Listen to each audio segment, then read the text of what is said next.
మన రక్షకుడైన యేసుక్రీస్తు ద్వారా కృతజ్ఞతాస్తుతులు చెల్లించుకుంటూ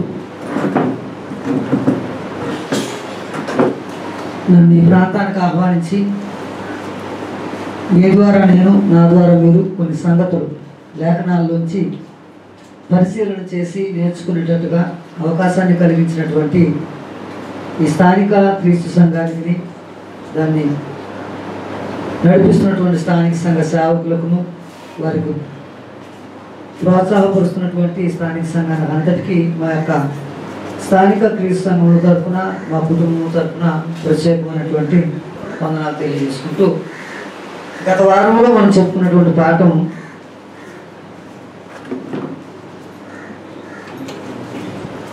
వేండ్ల పరిపాలన అనే దాంట్లో ముందు ఎన్ని భాగాలు వేసుకున్నట్టు 5 భాగాలు. అందులో మొదటి భాగం యూదులు యెరూషలేమునకు తిరిగి రావాలన అనే పాఠాన్ని పూర్తి చేసుకున్నాం. రెండవ పాఠం ఏంటంటే దావీదు సింహాసనం మీద యేసుక్రీస్తు ప్రభువారు కూర్చొని భౌతికంగా పరిపాలన చేస్తాడా, అది ఆత్మీయ పరిపాలన. దావీదు సింహాసనం అనేది ఆత్మీయమైనదా, భౌతికమైనదా అనే సంగతిని ప్రశ్నించుకొని దావీదు సింహాసనము ఆత్మ సంబంధమైనదని, దాని మీద పరిపాలన చేస్తున్నటువంటి రాజు కూడా ఆత్మీయమైనటువంటి పరిపాలనే చేస్తాడనే సంగతి వరకు చెప్పి ఆపుకున్నాం.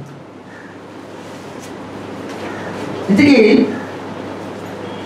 యేసుక్రీస్తు ప్రభువారు భూమి మీదకి వచ్చి ఏం ప్రకటన చేశారని చెప్పుకున్నాం అంటే, పరలోక రాజ్యము సమీపించింది, మీరు మారు మనసు పొందండి అని చెప్పడం, ప్రకటన చేయడం మొదలుపెట్టాడు.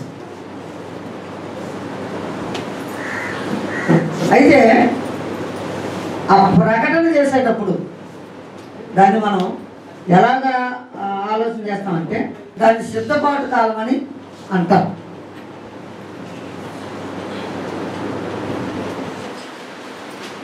ఎలా ఉంటుందంటే,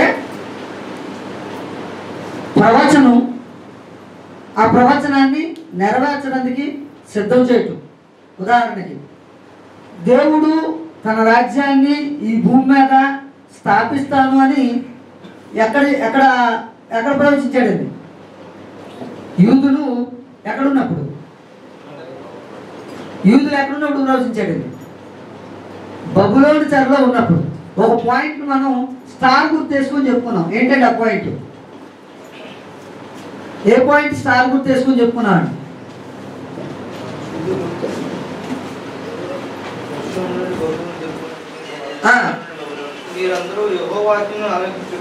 మీరందరూ యెహోవాను ఆజ్ఞను ఆలకించుడి. ఆయన ఒక మాట చెప్తున్నాడు. ఆ మాట ఏంటంటే, ఆ రాజుల కాలం ముందు దేవుడు భూమి మీద ఒక రాజ్యాన్ని స్థాపిస్తాడు, దానికి అన్నిటికీ నాశనము కలుగదు, అది దాన్ని పొందుకున్న వారికి తప్ప మరెవరికి చెందదు, ఈ విషయాన్ని మీరు జాగ్రత్తగా ఆలోచన చేయండి అని యెహోవా దేవుడు యూదా జనాంగానికి ముందుగానే తెలియజేశాడు. వీళ్ళు అక్కడ ఉంటుండగా, బబులోను చెరలో ఉంటుండగా, వీళ్ళు బబులోను చెరలో ఎన్ని సంవత్సరాలు ఉన్నారు? 70 సంవత్సరాలు. 70 సంవత్సరాల నుండి మళ్ళీ వీళ్ళు ఎక్కడికి వచ్చేసారు? యెరూషలేముకి వచ్చేసారు. యెరూషలేములోకి వచ్చి మళ్ళీ మందిరాన్ని ఏం చేశారు? వారు తిరిగి కట్టి మళ్ళీ ఆరాధన ప్రారంభించారు. అలా ప్రారంభించినటువంటి దినము దగ్గర నుంచి సుమారుగా 400 నుంచి 500 సంవత్సరాలు కాలం పాటు వారు యెరూషలేములో ఎవరి గురించి ఎదురు చూస్తున్నారండి? దేవుని రాజ్యముని గురించి ఎదురు చూస్తున్నారు. అర్థమైందండి? దేని గురించి ఎదురు చూస్తున్నారు? ఇప్పుడు వాళ్ళు దేవుని రాజ్యముని గురించి ఎదురు చూస్తున్నారు. ఆ రాజ్యమును గురించి ఎదురు చూసినటువంటి నేపథ్యంలో ఎన్ని రాజరికాలు నడిచాయండి? మాది పారసిక, బబులోను చరిత్ర అయిపోయింది అప్పటికి. మాది పారసిక, గ్రీకు, రోమా అంటే 3 రాజ్యాల తాలూకా చరిత్ర అక్కడ కనబడుతుందండి. సుమారుగా ఎన్ని సంవత్సరాల కాలం పడుతుంది అంటే 400 లేక 500 సంవత్సరాలు చరిత్ర అక్కడ కనబడుతుందండి. ఆ చరిత్రలో ఎన్ని జరిగాయంటే గ్రీకులు మన దేశాన్ని పరిపాలన చేసినటువంటి కాలంలో సుమారుగా 250 350 అంటే ఈ 100 సంవత్సరాల కాలంలో చాలా చరిత్ర జరిగిపోయిందండి గ్రీక్ సామ్రాజ్యంలో. గ్రీక్ అలెగ్జాండర్ చనిపోయిన తర్వాత మొత్తం దేశం ఎన్ని భాగాలు అయిపోయిందంటే 4 భాగాలు అయిపోయింది. ఎన్ని భాగాలు అయిపోయిందండి? 4 భాగాలు. మీకు ఎగ్జాంపుల్గా చెప్తున్నానండి. గ్రీసు దేశం మొత్తం గ్రీకు రాజ్యము ఎన్ని భాగాలు అయిపోయింది? 4 భాగాలు. మొదటిది గ్రీసు దేశం, రెండవది ఆసియా, మూడవది ఐగుప్తు, నాలుగవది సిరియా. ఈ ఐగుప్తుకి సిరియాకి మధ్య ఉంటుంది యెరూషలేం.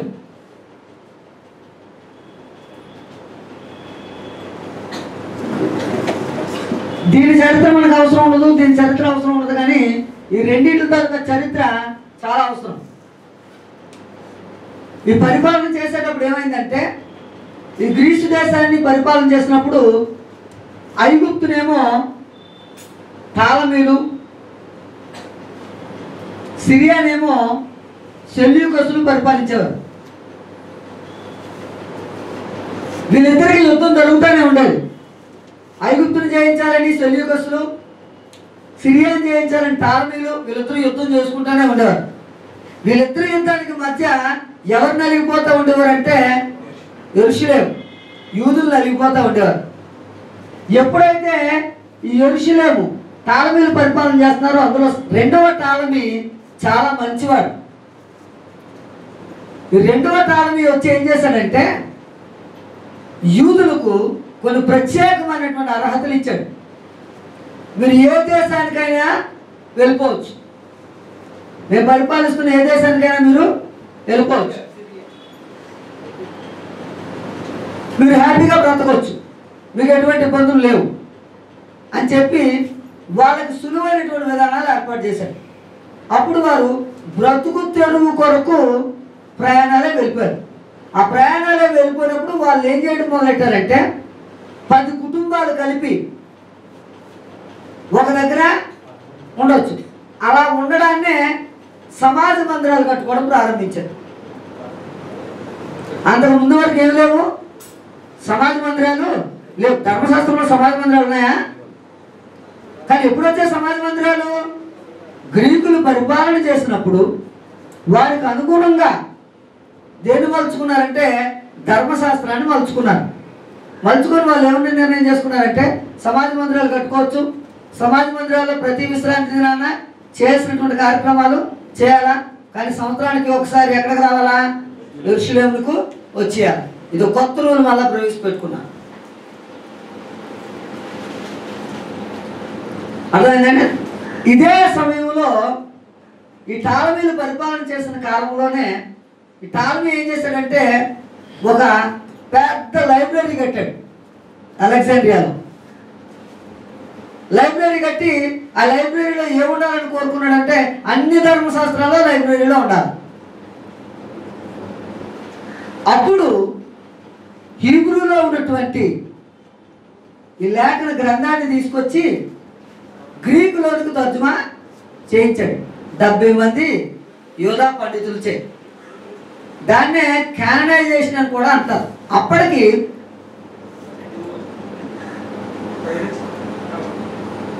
ఈ 39 పుస్తకాల కంటే ఇంకా ఎక్కువ చలామణి అవుతుంది. యూదుల గ్రంథాలని, మక్కా వేరే గ్రంథాలని తిరుగుతూనే ఉన్నాయి. ఆ గ్రంథాలన్నింటినీ క్యాననైజేషన్ చేసి లాస్ట్ 39 పుస్తకాలని ఇది వాస్తవం అని చెప్పేసి వాటిని ఏం చేశారు? హీబ్రూలోంచి గ్రీకులోనికి తర్జుమా చేశారు. ఇప్పుడు మనం చదువుతున్నటువంటి ఈ పాత నిబంధన గ్రంథం ఏదైతే ఉందో ఆ గ్రంథము గ్రీకులోంచి తర్జుమా చేయబడినటువంటి గ్రంథం. డైరెక్ట్గా హిబ్రూలోంచి హీబ్రూ గ్రంథం కాదు. పాత నిబంధన గ్రంథం ఏదైతే ఉందో ఆ గ్రంథము హీబ్రూలోంచి వచ్చినటువంటి గ్రంథం కాదు. హీబ్రూలోంచి గ్రీకులోనికి తర్జుమా చేయబడి ఆ గ్రీకులోంచి తర్జుమా చేయబడినటువంటి ఆధారం చేసినటువంటి గ్రంథమే. కనుకనే మనం దేవుడి గురించి చెప్పుకునేటప్పుడు ఏం చెప్పుకుంటామంటే థియోస్ అని చెప్పుకుంటాం. హీబ్రూలో ఈ పదాన్ని ఎలోహిం అని పలకడం జరిగింది. కానీ గ్రీక్ ట్రాన్స్లేషన్కి వచ్చేసరికి దీన్ని ఏమన్నాడు? థియోస్ అన్నాడు. కనుక ఈ పాత నిబంధన మొత్తం గ్రీకులోనికి వచ్చేసింది. ఎప్పుడు? ఈ టాలమేలు కాలంలో. కనుక టాలమేలు పరిపాలన యూదులకు చాలా మేలుకరంగా జరిగింది. తర్వాత కాలంలో ఏమైందంటే ఈ టాలమేలుని ఈ సెల్యూకస్లు జయించేస్తారు. ఎప్పుడైతే ఈ సెల్యూకస్లు జయించేస్తారో అప్పుడు ఈ యెరూషలేముకి అంధకారమైనటువంటి జీవితం స్టార్ట్ అయిపోయింది. అందులో అంతియోకస్ అని ఒకడు ఉంటాడు. ఎపిఫానస్ అంతియోకస్ అని ఒకడు ఉంటాడు. వాడి పరమ దుర్మార్గుడు సెల్యూకస్లో. వాడు ఏం చేశాడంటే గ్రీసు నాగరికతను పెంచాలని, యూదుల యొక్క చరిత్రను తగ్గించాలని వాడు ఏం చేస్తాడంటే యెరూషలేము దేవాలయాన్ని ముగించేస్తాడు. అంతేకాకుండా ఓ పందిని తీసుకొచ్చి బలిచ్చేసి బలిపీఠం మీద దాన్ని కాల్చేసి దాని బూడిని తీసుకొచ్చి మొత్తం దేవాలయం అంతా చల్లేస్తాడు. అప్పుడు వాళ్ళకు కోపం వస్తుంది. ఆ కోపం వచ్చినప్పటికి ప్రధాన యాజకుడిగా ఎవరు ఉంటారంటే మత్తియాస్ అని ఆయన ఉంటాడు. ఆయనకి 5 కొడుకులు. ఆ 5 కొడుకుల్లో ఒకడు ఉంటాడు యోధా అనేవాడు. ఆ యోధా అనేవాడు చాలా గట్టివాడు అనమాట. ఆ గట్టివాడినే మక్కాబీ అన్నారు. మక్కాబీ అంటే శుద్ధి అయినటువంటి వాడు, గట్టివాడు అని అర్థం. అప్పుడు వారు సెల్యూకస్ల మీద తిరుగుబాటు చేస్తారు. తిరుగుబాటు చేసి సెల్యూకస్ని వారు అణిచివేస్తారు. అణిచివేసి రాజరికాన్ని వాళ్ళ చేతుల్లో తెచ్చుకుంటారు. దాన్నే మక్కాబీయుల చరిత్ర. నేను సంఘ చరిత్రకు వచ్చినప్పుడు ఆ విషయాలన్నీ ఇంకా విపులంగా మీకు చెప్తాను. ఇప్పుడు ఎవరెవరు వచ్చేసారు? మక్కాబీయులు వచ్చేసారు, సమాజ మందిరాలు వచ్చేసాయి. సమాజ మందిరాలు వచ్చేసాయి. తర్వాత రోమేలు పరిపాలనకు వచ్చేసరికి యెరూషలేము ఎన్ని భాగాలు అయిపోద్దంటే 5 భాగాల కింద విడిపోద్ది. రోమా మరలా ఈ గ్రీకుల పరిపాలన అయిపోయిన తర్వాత రోమేలు పరిపాలనకు వస్తారు. రోమేలు పరిపాలనకు వచ్చేసరికి యెరూషలేము ఎన్ని భాగాలు చేశారు? 5 భాగాలు చేశారు. 5 భాగాల్లో సమరయ, గలిలియా, పెర్గియా, ఇంకోటి ఏదండి త్రకోనిత, యూదా, 5 భాగాలు. ఈ 5 భాగాల్లో సువార్త పరిచర్య జరిగింది. అదేనండి. ఇప్పుడు నేను చెప్పబోయే పాట ఏంటంటే దేవుని రాజ్యమును సిద్ధపాటు చేయటం. ఎవరెవరు సిద్ధపరిచారండి? మొదట ఈ సైలెంట్ పీరియడ్ అయిపోయిన వెంటనే ఎవరు వచ్చారండి భూమి మీదకి? బాప్తిస్మా ఇచ్చు యోహాను. యోహాను దేవుడి రాజ్యాన్ని ఏం చేశాడంటే సిద్ధపాటు చేశాడు. 2 ఇంకెవరు సిద్ధం చేశారండి? యేసుక్రీస్తు ప్రభువారు సిద్ధపాటు చేశారు. అపోస్తలులు సిద్ధపాటు చేశారు. తర్వాత ఇంకెవరు సిద్ధపాటు చేశారండి? 70 మంది శిష్యులు సిద్ధపాటు చేశారు. ఇంకా దేవుని రాజ్యం వస్తుంది ఆ భూమి మీదకి రాలేదండి. వీళ్ళందరూ సిద్ధపరచుకుంటూ వచ్చి దేవుడి గురించి ఎదురు చూస్తున్నారంటే ఆ దేవుని రాజ్యం గురించి ఎదురు చూసుకుంటూ వస్తున్నారు. ఏ సింహాసనం కోసం ఎదురు చూస్తున్నారంటే ఆ దావీదు సింహాసనం కోసం ఎదురు చూస్తూ ఉన్నారు. అంటే యేసుక్రీస్తు చేసినటువంటి పరిచర్య అంతా కూడా దేవుని రాజ్యం ఏం చేసుకుంటూ వచ్చాడు? సిద్ధపాటు చేసుకుంటూ వచ్చాడు. దాన్ని ఏమన్నారంటే సిద్ధపాటు కాలము అన్నారు.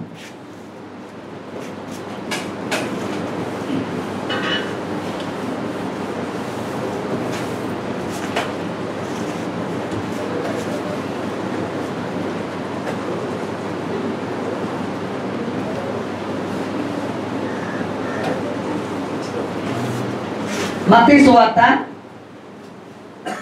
4వ అధ్యాయము 17వ వచనం ఏం చెప్తున్నాడండి?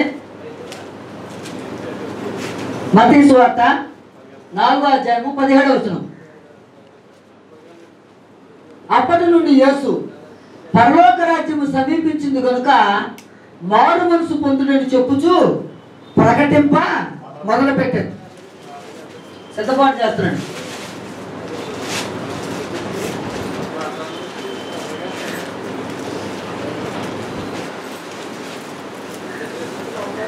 సమీపించింది,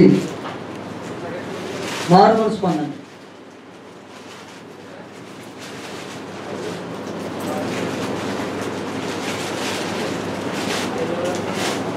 సిద్ధం చేస్తున్నాడు ప్రజల్ని.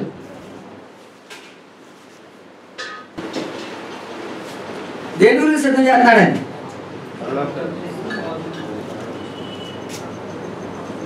దీన్నే దేవుని రాజ్యము, దీన్నే ఇంకో పరిభాషలో చెప్పుకోవాలంటే సంఘము అని కూడా చెప్పుకోవచ్చు.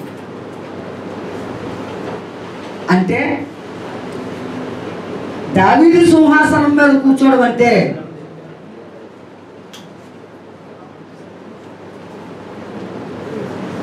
దావీదు సింహాసనం మీద యేసుక్రీస్తు ఎప్పుడు వచ్చి కూర్చుంటాను అన్నాడు, తర్వాత వచ్చి కూర్చుంటారని చెప్పే వాదన చెప్తున్నాడు. దావీదు సింహాసనం మీద యేసుక్రీస్తు భౌతికంగా కూర్చొని పరిపాలన చేస్తారా, ఆత్మీయంగా పరిపాలన అంటే మనం చెప్పుకున్న విషయం ఏంటంటే దావీదు సింహాసనం అనేది ఆత్మీయమైనది, దేవుడి రాజ్యం అనేది ఆత్మీయమైనది అని చెప్పుకున్నాం. ఆ రాజ్యమును ఎలా సిద్ధం చేసుకుంటూ వచ్చాడు యేసుక్రీస్తు ప్రభువు? సిద్ధపాటు కాలాన్ని గురించి ఆలోచన చేసినప్పుడు మనం ఒకలా వేసుకొచ్చాడు.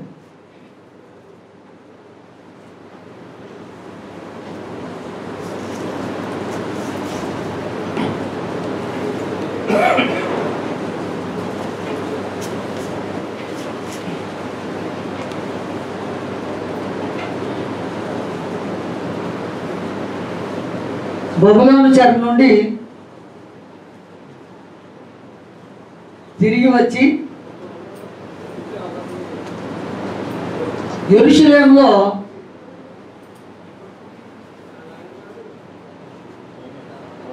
దేవుని రాజ్యమును గూర్చి ఎదురు చూచుట.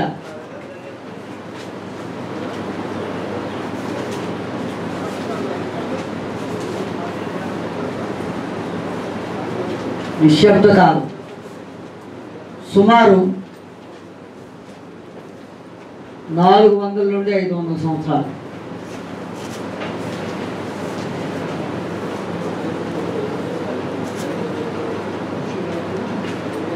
బాప్తిస్మం ఇచ్చు యోహాను,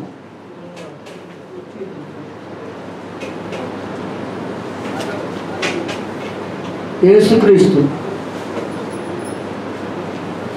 12 మంది శిష్యులు, 70 మంది శిష్యులు,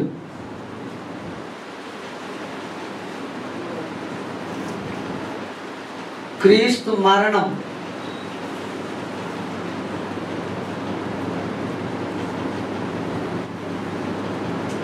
పునరుత్థానం,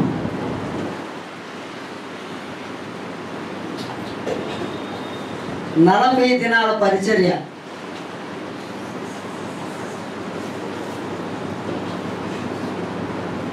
క్రీస్తు ఆరోహణం,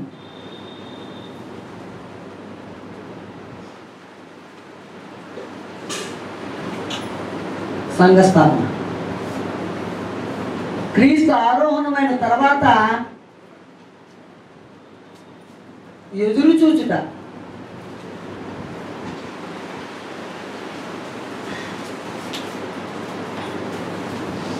రాజ్య స్థాపన.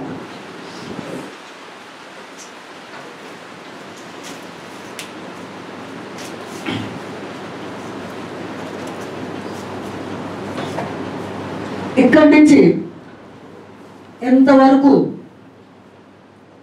సిద్ధం చేయడమే. ఆయన మరణించి పునరుద్ధరణుడై మరలా సంఘాన్ని సిద్ధం చేసుకుంటూనే వచ్చాడు రాజ్యాన్ని. చాలా ఇంపార్టెంట్ అయినటువంటి విషయం అండి. దానికి అంత చరిత్ర ఉంది. ఇదేది అవగాహన లేకుండా దేవుని రాజ్యము స్థాపించబడలేదు. అది మరలా వచ్చి దేవుడు రాజ్యాన్ని స్థాపించి దావీదు సింహాసనం మీద యేసుక్రీస్తు కూర్చుంటాడు అనటం ఆలోచించడానికి అసలు వీలుగాని విషయం, అనాలోచితమైనటువంటి విషయం. దీనికి వాళ్ళు చేసినటువంటి పని ఏంటంటే అసలు ఈ తప్పుడు వాదన ఎందుకు వచ్చింది? ఈ తప్పుడు వాదన ఎందుకు వచ్చింది అంటే మనుషులు వాక్యాన్ని సరిగా అధ్యయనము చేయకపోవటం. అది ఎలాగో తర్వాత అసలుకి దావీదు సింహాసనం మీద యేసుక్రీస్తు ఎలా కూర్చున్నాడు అన్నది పూర్తి చేసినాక ఆ విషయాన్ని మీకు బాగా అర్థమయ్యేందుకు చెప్పడానికి ప్రయత్నం చేస్తాను. ఎందుకంటే ఇది రెండోసారి క్వశ్చన్స్ ఉండకూడదు అన్నది నా అభిప్రాయం, అంతే. కనుక ఈయన వచ్చి ఏం చేయడం మొదలెట్టాడండి? అసలు ఆ రాజ్యాన్ని సిద్ధం చేయడం మొదలెట్టాడు. రాజ్యం స్థాపించబడిపోయిందండి. రాజ్యం స్థాపించబడిపోయింది, ఇంకా సిద్ధం అవుతుంది. యేసుక్రీస్తు బ్రతుకున్న రోజుల్లో రాజ్యం ఎలా ఉంది? సిద్ధపరచబడింది. అపోస్తలులు సిద్ధం ప్రకటన చేసుకుంటూ వచ్చారు. 70 మంది శిష్యులు ప్రకటన ఇంతకీ రాజ్యం ఎప్పుడు స్థాపించబడింది? యేసుక్రీస్తు పునరుత్థానుడై ఆరోహణమైన తర్వాత పెంతెకోస్తు అనే పండుగ దినాన భూమి మీద ఏం స్థాపించబడింది? దేవుని రాజ్యము అనే సంఘం స్థాపించబడింది. ఆ సంఘమే దేవుని రాజ్యం. కనుక దావీదు సింహాసనం మీద యేసుక్రీస్తు కూర్చున్నాడా లేదా అన్నదే ఇప్పుడు ఇది. అంటే ఇప్పుడు ఇతను ఏం చేసుకుంటూ వచ్చాడు? ఆ రాజ్యాన్ని సిద్ధం చేసుకుంటూ వచ్చాడు. ఎలా సిద్ధం చేశాడో ఫస్ట్ చూద్దామండి. ఆయన ఏం చేయడం మొదలెట్టాడు? పరలోక రాజ్యం సమీపించింది, మారు మనసు పొందన్నాడు యేసుక్రీస్తు. తర్వాత ఎవరు వచ్చారండి? ఈ 12 మందికి ఒక లిమిటెడ్ కమిషన్ ఇచ్చాడు. గ్రేట్ కమిషన్, లిమిటెడ్ కమిషన్ ఉందా లేదా? రెండింటికి వ్యత్యాసం తెలుసా అండి? గ్రేట్ కమిషన్కి లిమిటెడ్ కమిషన్కి ఉన్న వ్యత్యాసం ఏంటి? బాగా ఈ పాఠంలోనే చాలా విషయాలు అర్థమవుతాయి. గొప్ప ఆజ్ఞ, పరిణితి చేయబడినటువంటి ఆజ్ఞ. అపోస్తలులకు 2 ఆజ్ఞలు ఇచ్చాడు దేవుడు. అపోస్తలులకు ఇచ్చిన ఆజ్ఞ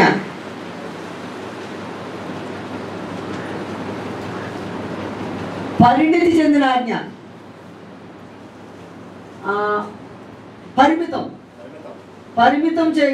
పరిమితమైన ఆజ్ఞ. అదేంటో తెలుసా? మత్తయి సువార్త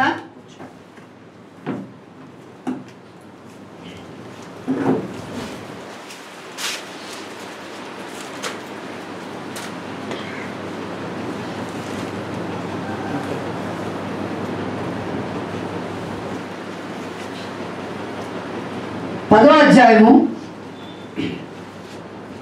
1 నుంచి కొన్ని వచనాలు చదువుకుందాం. ఆయన తన 12 మంది శిష్యులను పిలిచి అపవిత్రాత్మలను వెళ్ళగొట్టుటకును, ప్రతి విధమైన రోగమును, ప్రతి విధమైన వ్యాధిని స్వస్థపరచుటకును వారికి అధికారం ఇచ్చారు. ఆ 12 మంది అపోస్తలుల పేర్లు ఏమనగా, మొదట పేతురు అనబడిన సీమోను, మరియు అతని సహోదరుడు ఆంద్రేయ, జబదయి కుమారుడు యాకోబు, అతని సహోదరుడు యోహాను, ఫిలిప్పు, బర్తలోమయి, తోమా, సుంకరి అయిన మత్తయి, అల్ఫయా కుమారుడు యాకోబు, తద్దయి అయిన వారి పేరు గల లెబ్బయి, కనానీయుడైన సీమోను, ఆయన అప్పగించిన ఇస్కరియోతు యూదా. ఈ 12 మంది పేర్లు ఇచ్చి యేసు ఆ 12 మందిని పంపివేయచ్చు వారిని చూచి వారికి ఆజ్ఞాపించినదేమనగా, మీరు అన్యజనుల దారిలోనికి వెళ్ళకుడి, సమరయుల పట్టణంలో నేను ప్రవేశింపకుడి, కానీ ఇశ్రాయేలు వంశంలో నశించిన గొర్రెల యొద్దకే వెళ్ళుడి. వెళ్ళుచు పరలోక రాజ్యము సమీపించి ఉన్నదని ప్రకటించుడి. మీరు పనేటి పరలోక రాజ్యము ఏమైంది సమీపిస్తుంది అని ప్రకటన చేయండి. ఎక్కడికి వెళ్ళమన్నాడు? ఎక్కడికి వెళ్ళమన్నాడండి?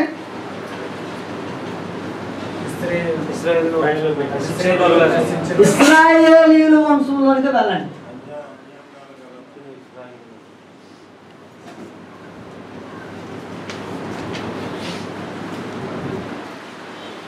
వెళ్ళుడి. రెండో మాట, సమరయుల పట్టణంలో కానీ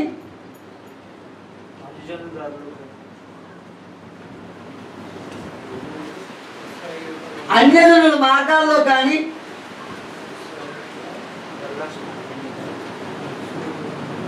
వెళ్ళకుడి. వెళ్ళేం చేయమన్నాడు? పరలోక రాజ్యము సమీపించింది, మారు మనసు పొందండి.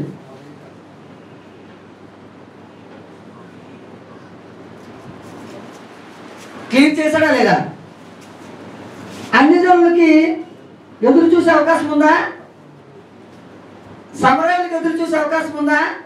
ఇందాక చెప్పుకున్నాం, బబులోను చెరలో ఉన్నటువంటి యూదులకు చెప్తున్నాడు, మీకు నేను ఒక ఆజ్ఞ ఇస్తున్నాను, ఆలకించండి. పరలోకమందున్న దేవుడు ఒక రాజ్యాన్ని స్థాపిస్తాడు, దానికి అన్నిటికీ నాశనము కలగదు అని ఎవరికి వాగ్దానం చేశాడో ఆ వాగ్దానము చేసినటువంటి వారి దగ్గరికి వెళ్ళండి.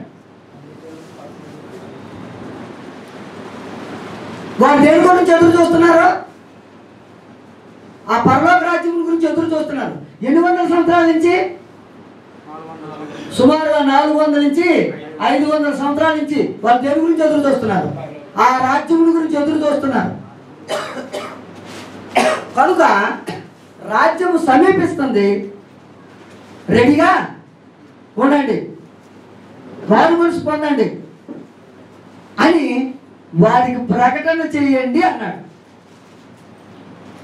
అవునా కదా? అంటే ఇప్పుడు రాజ్యాన్ని సిద్ధం చేస్తున్నా లేదా? వీరి పని కూడా ఏం చేయటం? రాజ్యమును సిద్ధపరచుట. వీరిని అపోస్తులు 12 మందినా? కాదండి. ఇంకా చూడండి, మార్కు సువార్త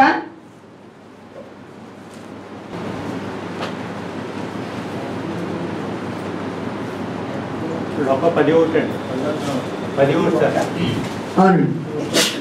తర్వాత ప్రభు 70 మంది ఇతరులను నియమించి, తర్వాత ప్రభు 70 మంది ఇతరులను నియమించి, జాగ్రత్త గుర్తుపెట్టుకోవాలి. ఇక్కడ 70 మందిని ఏమన్నాడంటే చాలా ఇంపార్టెంట్ అయినటువంటి పాయింట్. లూకా సువార్త 10వ అధ్యాయము 1వ వచనంలో వీళ్ళని ఏమన్నాడంటే అపోస్తలులు అన్నాడు.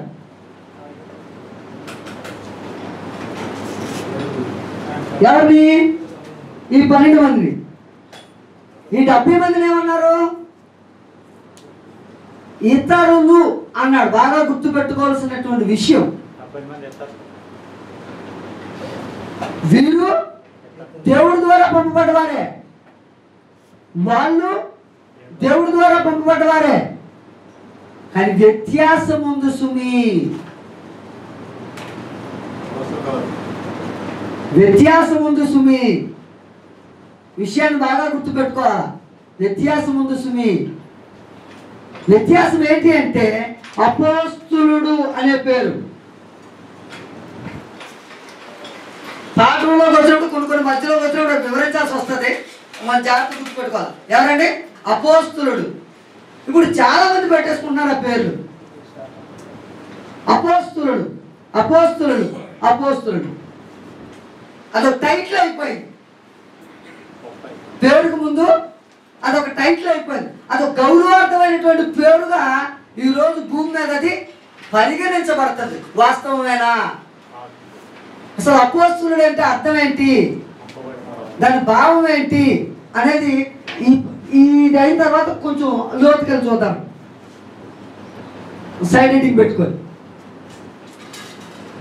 ఇతరుల్ని ఎంతమందిని పంపించాడండి? 70 మందిని.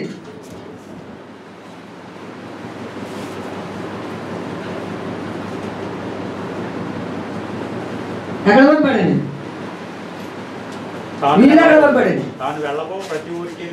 తాను వెళ్ళబో ప్రతి ఊరికి వెళ్ళి 2 చొప్పున పంపి వారితో ఏమన్నాడు?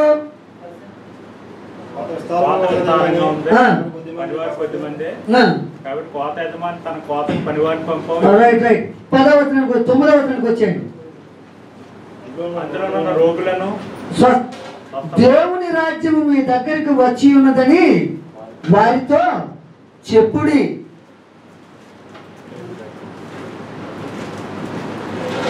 ఈ 70 మందిని ఆజ్ఞ ఏం చెప్పాడు? మీరు వెళ్ళి ఏం చెప్తారు?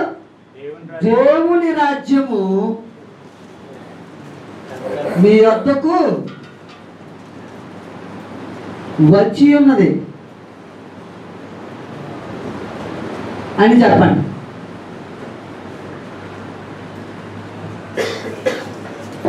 అసలు ఇప్పుడు విషయాలు ఏంటో తెలుసా?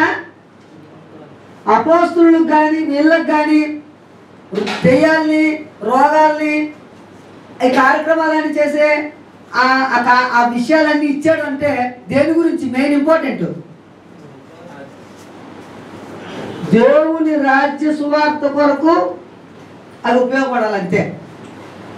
కానీ ఇప్పుడేమైందంటే వాటి కొరకు దేవుని రాజ్య సువార్త అవసరమైంది.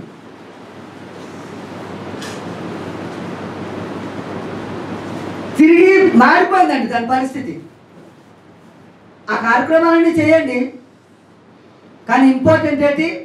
దేవుని రాజ్యము సమీపించింది, పరలోక రాజ్యము సమీపించింది అని ఎవరికి చెప్తారు? కంటిన్యూగా ఇశ్రాయేలీయుల వంశంలో వారికే, మిగతా వారికి చెప్పే అవకాశం లేదు. కారణం ఏంటి?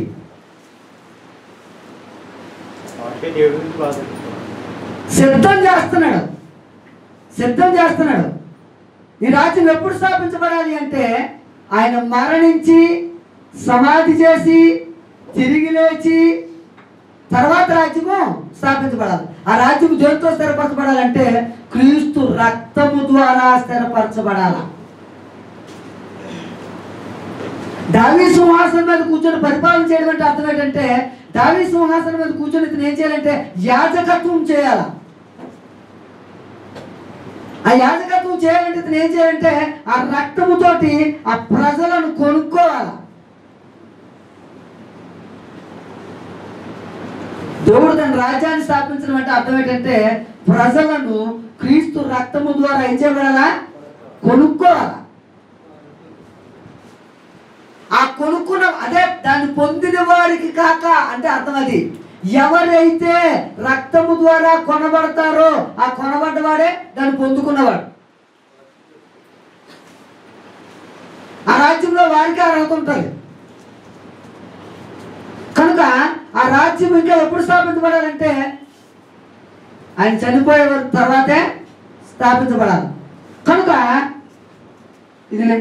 దీన్ని ఏమన్నాడంటే లిమిటెడ్ కమిషన్, పరిమితమైన ఆజ్ఞ, గొప్ప ఆజ్ఞ.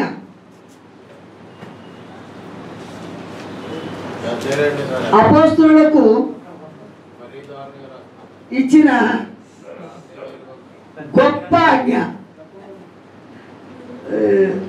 ఆజ్ఞ. అంటే అన్లిమిటెడ్, పరిమితి లేదండి. ఇప్పుడు ఏమన్నాడంటే సర్వలోకమునకు వెళ్ళి సర్వ సృష్టికి,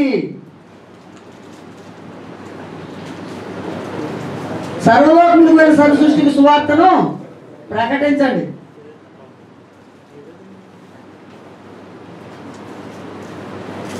ఇప్పుడు సమరయ పట్టణంలోకి వెళ్తున్నాడాక సర్వలోకానికి ఎక్కడికైనా వెళ్ళొచ్చు. ఎప్పుడు క్రీస్తు చనిపోయి సమాధి చేయబడి తిరిగి లేచిన తర్వాత చెప్పిన మాట. ఇప్పుడు మీరు సర్వలోకానికి వెళ్ళొచ్చు. రాజ్యం ఇంకా ఇంకొక 10 daysలో రాజ్యము స్థాపించబడిపోతుంది. ఇంక మీరు అక్కడి నుంచి మీ పని ఏంటంటే సర్వలోకానికి వెళ్ళటం. అని చాలా క్లియర్గా తన రాజ్యమును గురించి యేసుక్రీస్తు ప్రభువారు చెప్పడం ప్రారంభించాడు కదండి. సిద్ధం చేశాడు, సిద్ధం చేసిన దాన్ని తెలియజేశాడు.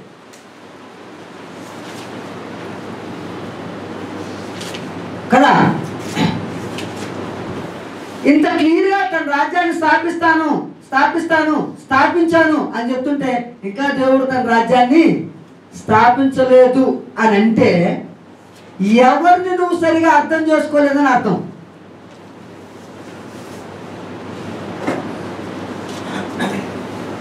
ఎవరిని నువ్వు సరిగా అర్థం చేసుకోలేదని అర్థం. కొలస్సీయులకు రాసిన పత్రిక 2వ అధ్యాయము 2వ వచనం.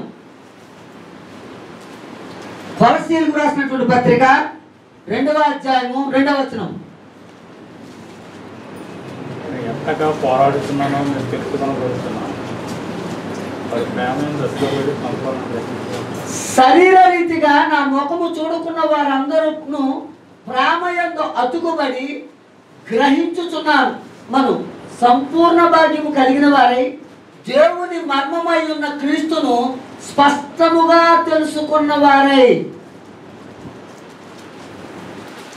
ఇప్పుడు యేసుక్రీస్తుని ఎలా తెలుసుకోలేకపోయారు ప్రజలందరూ?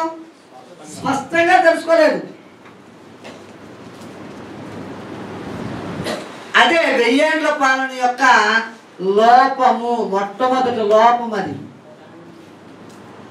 1000 ఏళ్ల పాలనదారులు ఏమని చెప్పడం మొదలెట్టారంటే 1000 ఏళ్ల పాలనలో 3 థీరీలు ఉంటాయి. Millennium, టర్మిలీనియం, post millennium. 1000 సంవత్సరాల ముందు, 1000 సంవత్సరాల తర్వాత. ఆ మాటలకు అర్థం అది. 1000 సంవత్సరాలు మిలీనియం, పోస్ట్ మిలీనియం, పెర్మిలీనియం అంటే అర్థం ఏంటంటే 1000 సంవత్సరాల ముందు ఏం జరుగుతుంది, 1000 సంవత్సరాల తర్వాత ఏం జరుగుతుంది అని ఒక విధానం ఏర్పాటు చేసి 1000 సంవత్సరాలు యేసుక్రీస్తు 2వ రాకడలో ఆయన రాజ్యం స్థాపించి 1000 సంవత్సరాలు పరిపాలన చేస్తాడు. ఆ 1000 సంవత్సరాల ముందు ఏం జరుగుతుంది, 1000 సంవత్సరాల తర్వాత ఏం జరుగుతుంది అని యేసుక్రీస్తును తప్పుదావలోనికి తీసుకెళ్ళిపోయింది ఒక సిద్ధాంతం. ఏది అర్థం చేసుకోలేక? దేవుని పనిని స్పష్టంగా అర్థం చేసుకోలేక. యేసుక్రీస్తు ప్రభువారు ఈ భూమి మీదకి ఎందుకు వచ్చారు అంటే తన రాజ్యమును స్థాపించుటకు. ఒక పాపి రక్షించబడాలి అంటే ఆయన భూమి మీద తన రాజ్యాన్ని స్థాపించాల. ఆ రక్షించబడ్డ పాపి ఆ రాజ్యములోనికి చేర్చబడాల. ఆ రాజ్యములో యేసుక్రీస్తులాగా తయారవ్వాల. ఒకవేళ ఆ రాజ్యమే స్థాపించబడకపోతే ఒక పాపికి రక్షణ అనేదే లేదు. ఈ చిన్న విషయాన్నే సాతాను తన తంత్రం ద్వారా మనుషులకు అర్థం కాకుండా చేశాడు. ఇప్పుడు ప్రజలందరూ ఎవరు మొదలెట్టారంటే యేసుక్రీస్తు ప్రభువారు 2వసారి వచ్చినప్పుడు రాజ్యాన్ని స్థాపిస్తాడు, అప్పుడు దావీదు సింహాసనం మీద కూర్చొని భౌతికంగా పరిపాలన చేస్తాడని చెప్పడం మొదలెట్టారు. అందు గురించి ఈ విషయాన్ని చెప్పుకోవాల్సిన పరిస్థితి వచ్చింది. ఇక్కడ నిలిచిన వారిలో కొందరు మనుష్య కుమారుడు తన రాజ్యంతో చూసి ఒక మరణం చూడాలని కనుక అప్పుడు ప్రజలు కోరమంటారు కదండి. అంటే వీళ్ళ ఆలోచన ఏంటంటే దేవుని రాజ్యము ఇంకా స్థాపించబడాలి. కానీ యేసుక్రీస్తు ప్రభువారు ఏమంటున్నారు? నా రాజ్యము సమీపిస్తుంది, సిద్ధం చేస్తున్నాడు. ఎవరి ద్వారా సిద్ధం చేస్తున్నాడు? అపోస్తుల ద్వారా, ఇతరుల ద్వారా రాజ్యాన్ని ఏం చేస్తున్నాడు? సిద్ధం చేస్తున్నాడు. సిద్ధం చేస్తున్నాడు. అంటే ఇప్పుడు ఎవరి పనిని తప్పుపడుతున్నాం మనం? మన అనాలోచితమైనటువంటి ఆలోచన, మనం లేఖన భాగాన్ని సరిగా అర్థం చేసుకోకపోవటాన ఎవరి పనిని తప్పుపడుతున్నాం? యేసుక్రీస్తు పనిని తప్పుపడుతున్నాం. ఉదాహరణకి మీలో ఎవరికైనా ఇక్కడ ఉన్న సహోదరులు ఉదయ్ గారు, తమ్ముడు పంచదార అయిపోయింది, ఇదిగో 100 రూపాయలు, 1 కిలో పంచదార తీసుకురా నాగేంద్ర అని చెప్పి, నాగేంద్ర కిలో పంచదార తీసుకురా, 100 రూపాయలు కాగితం ఇచ్చి మిమ్మల్ని పంపించాడు. 100 రూపాయలు పంచదార ఖరీదు, కేజీ పంచదార ఖరీదు 40 రూపాయలు. మీరు పంచదార తీసుకొచ్చి అక్కడ పెట్టి 60 రూపాయలు తిరిగి ఆయనకి ఇచ్చారంటే దానికి అర్థమేంటి?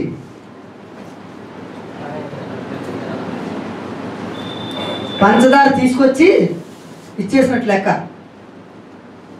డబ్బులు ఇచ్చేశారు, పంచదార ఇచ్చేశారు, కార్యక్రమం అన్నీ అయిపోయి ఆయన డబ్బులు తీసుకున్నాడు. మరలా వచ్చి నాగేంద్ర పంచదార తెచ్చావా అని అన్నారు అనుకోండి.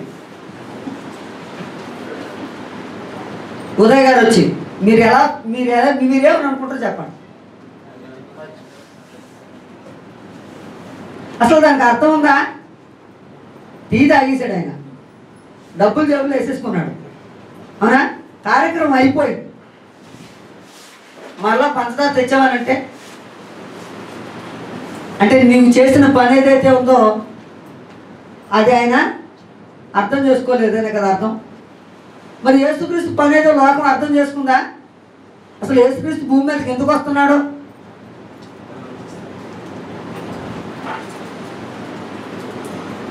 యెషయా గ్రంథం 9వ అధ్యాయం మరలా 6వ వచనానికి వద్దాం. యెషయా గ్రంథం 9వ అధ్యాయం మరలా 6వ వచనానికి వద్దాం. ఏలయనగా మనకు శిశువు పుట్టెను, మనకు కుమారుడు అనుగ్రహింపబడును, ఆయన భుజము మీద రాజ్యభారం ఉండును. ఆయన భుజం మీద ఏముంటుంది? రాజ్యభారం ఉంటుంది. ఆ రాజ్యభారాన్ని కలిగి వచ్చినటువంటి ఆయనకు నువ్వేమని టైటిల్స్ పెట్టి పిలుస్తావు? ఆశ్చర్యకరుడు, ఆలోచనకర్త, బలవంతుడైన దేవుడు, నిత్యుడగు తండ్రి, సమాధానకర్త యొక్క అధిపతి అని అతనికి పేరు పెడతావు. యేసుక్రీస్తుని అలాగే నువ్వు పొగుడుతావు. ఏ పని కలిగి వచ్చినందుకు? ఆ రాజ్యాన్ని భూమి మీద స్థాపించినందుకు కాదు కదా. ఒకవేళ రాజ్యాన్ని స్థాపించకపోతే ఆయనకి టైటిల్స్ ఎందుకు?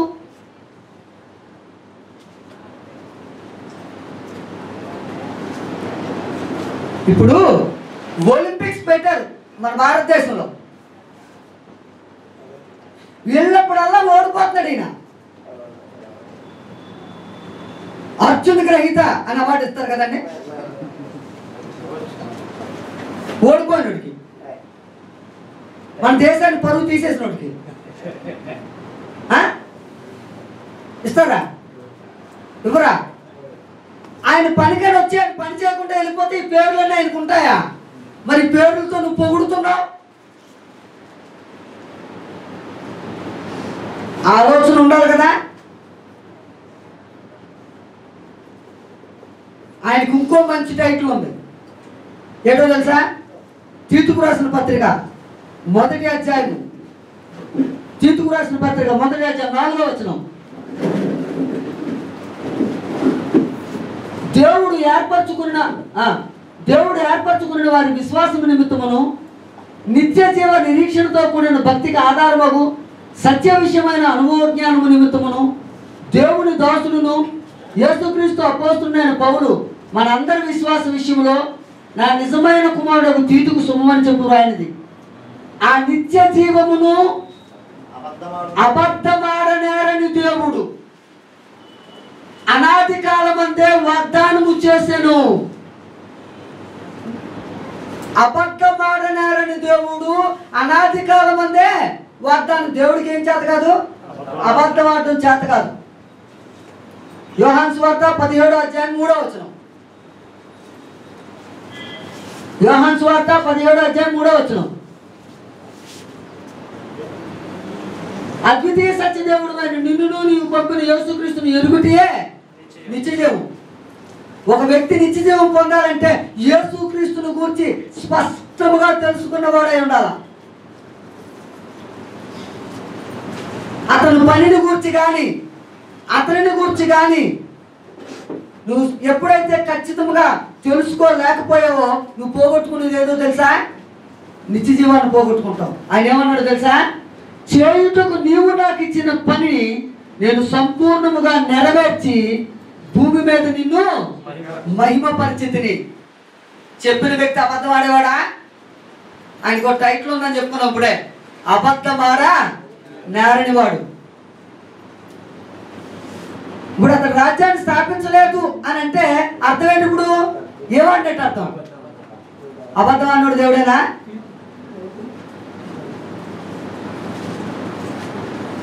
మనం ఆలోచించడం రాక ఒక విషయాన్ని, అందులో ఉన్నటువంటి విషయాన్ని సరిగా అధ్యయనం చేయటం రాక ఎవరిని అబద్ధం చేస్తామంటే దేవాది దేవుణ్ణే. ఎంత తప్పుడు ఆలోచన ఒకసారి ఆలోచన చేసుకోండి. 1000 సంవత్సరాలనే మాట ఉంది, దానికి ఒక అర్థం ఉంది. అర్థం ఏంటో గ్రహించగలిగే సామర్థ్యాన్ని సంపాదించుకోవాలా. అంతే తప్ప ఆయన రాజ్యం స్థాపించలేదన్న మాత్రం పొరపాటు. కారణం ఏంటంటే నువ్వు నేను ఎక్కడున్నామంటే కొలస్సీలకు రాసిన పత్రిక 1వ అధ్యాయము 13వ వచనం ప్రకారంగా ఆయన మనల్ని అంధకార సంబంధమైన అధికారములోంచి విడుదల చేసి తాను ప్రేమించిన తన కుమారుని యొక్క రాజ్య నివాసులుగా చేసెను. అంటే నువ్వెవరివి? దేవుని యొక్క రాజ్యములో నివసించే ఆయన రాజ్య పౌరుడివి.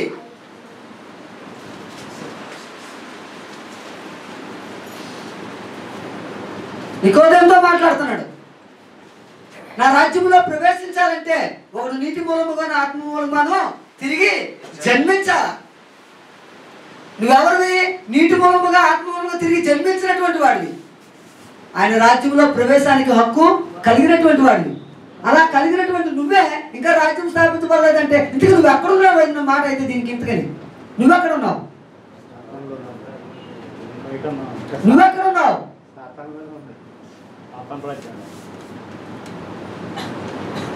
ఒకసారి నిన్ను ప్రశ్నించుకుంటే దేవుని రాజ్యం స్థాపించబడిందో లేదో అర్థమైపోతుంది. పూర్తి చేశాను అని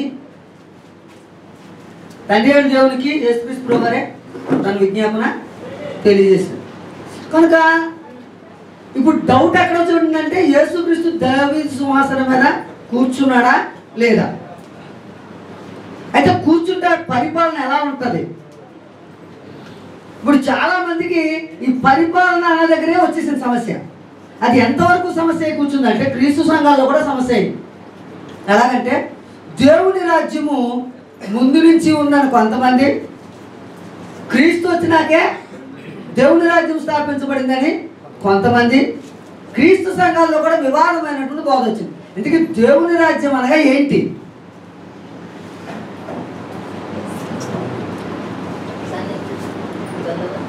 ఆ రాజ్యం యొక్క పరిపాలన అంటే ఏంటి?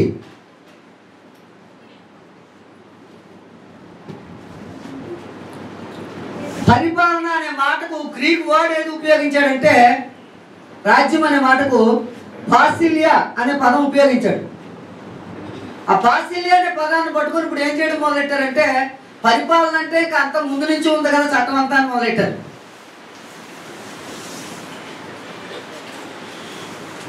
అసలు అలాగైనప్పుడు యేసుక్రీస్తు ప్రభువారు గూర్చి తండ్రి అయిన దేవుడు దేవుని రాజ్యము ఫలానా సమయంలోనే స్థాపించబడుతుందని ఎందుకు మెన్షన్ చేశాడు? క్లియర్గా దాని స్థాపకులు మెన్షన్ చేశాడు. ఎక్కడ స్థాపిస్తాడో మెన్షన్ చేశాడు. ఎలా స్థాపిస్తాడో మెన్షన్ చేశాడు. కారణం ఏంటి అంటే ఆ పరిపాలన నువ్వనుకునేటంత పరిపాలన కాదు. ఆ పరిపాలన యాజకత్వంతో కూడుకున్నటువంటి పరిపాలన. ఇశ్రాయేలీయులను దేవుడు పరిపాలన చేస్తున్నాడు, వాస్తవమే. కానీ ఎవరి ద్వారా? యాజకుడి ద్వారా. అవునా? వారి మొత్తం చట్టం అంతా ఎవరి చేతుల్లో ఉంటుంది? యాజకుడి చేతుల్లో ఉంటుంది చట్టం. వాళ్ళు రాజును గౌరవిస్తారా, యాజకుని గౌరవిస్తారా? అర్థమైందండి? కనుక పరిపాలన అనేసరికి నువ్వు బాగా గుర్తుంచుకోవాల్సినటువంటి విషయం ఏంటంటే యాజకత్వము. యాజకత్వము. ఆ యాజకత్వము ప్రపంచానికి అందరికీ లేదు.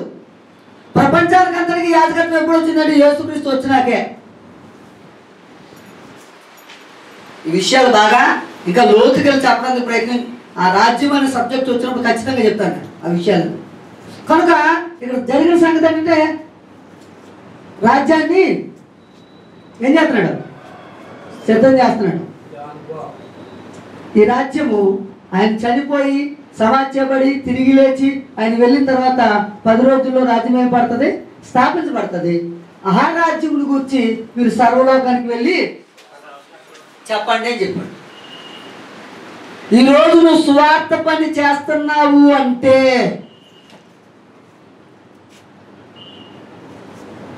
యేసు ప్రభు దేవుడు నమ్ముకోండి అని 10 మందికి చెప్తున్నావు అంటే, యేసులో రక్షణ ఉందని నువ్వు బోధిస్తున్నావు అంటే, ఆయన రాజ్యము స్థాపించబడకుండా నీకు బోధించే అవకాశము లేదు.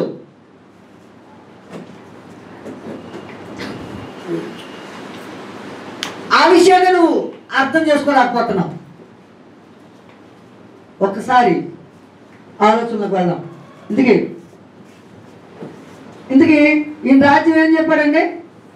ఆత్మ సంబంధమైందా, భౌతిక సంబంధమైందా? ఎక్కడ చెప్పాడండి? యోహాను సువార్తలో చెప్పాడు కదా, నా రాజ్యం ఈ లోక సంబంధమైంది కాదు, నా రాజ్యం ఏ లోక సంబంధమైంది? ఆత్మ సంబంధమైంది. ఆత్మ సంబంధమైన రాజ్యాన్ని ఎక్కడ స్థాపిస్తాడట? ఎక్కడ స్థాపిస్తాడు? భూమి మీదే స్థాపిస్తాడు. బాగా గుర్తుపెట్టుకోవాలా? గుర్తుపెట్టుకోవాల్సినటువంటి విషయం ఇప్పుడు మనం ఆలోచించదగ్గ విషయం. అందుకే యేసుక్రీస్తుని ఎలాగ అర్థం చేసుకోమన్నాడంటే కొలస్సీయులకు రాసిన పత్రిక 2వ అధ్యాయము 2వ వచనం ప్రకారంగా ఒక్కసారి చొత్తియండి. పాఠాన్ని అధ్యయనం చేస్తున్నాం, ఎవరికి డౌట్ వచ్చినా వెంటనే అడగండి. కొలస్సీయులకు రాసిన పత్రిక 2వ అధ్యాయం 2వ వచనాన్ని ఒకసారి డిస్ప్లే చేయండి. రైట్. దేవుని మర్మమైన క్రీస్తును స్పష్టముగా తెలుసుకున్న వారే అన్నాడు.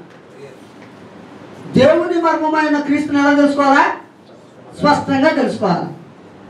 అప్పుడు యేసుక్రీస్తు ప్రభువారు ఈ లోకానికి వచ్చి స్వస్థతలు చేస్తున్నారు. చేశాడా లేదండి? చనిపోయిన వారు లేపాడా? రొట్టెలు పంచాడా? గాలిని గద్దించాడా? దెయ్యాలు వణికాయా? ఇప్పుడు ఆయన ఒక ప్రశ్న వేస్తున్నాడు. ఇందుకే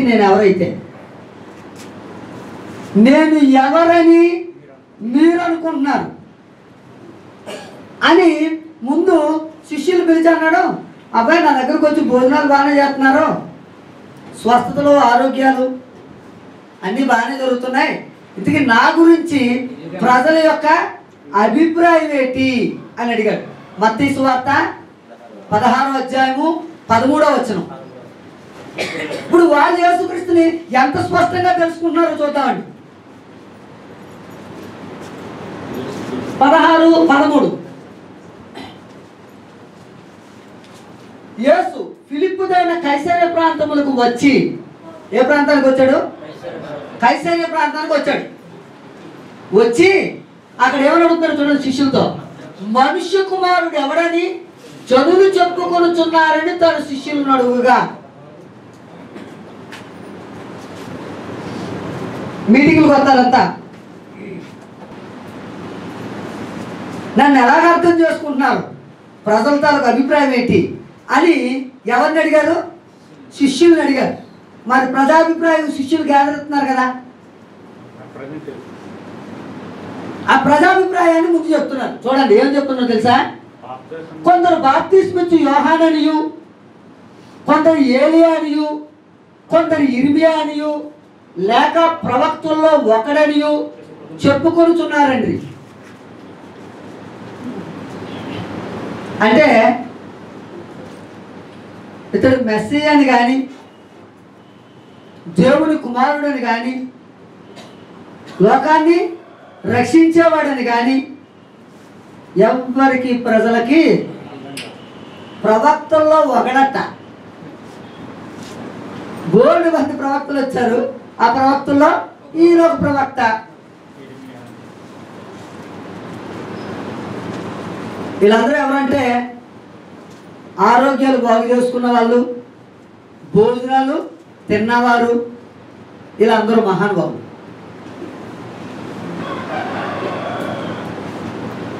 ఇప్పుడు శిష్యుల్ని అడిగాడు,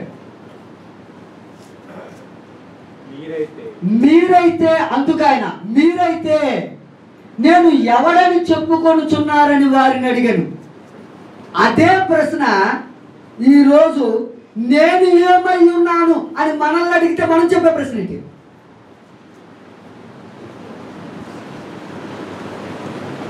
నేను భూమి మీదకి ఎందుకు వచ్చాను?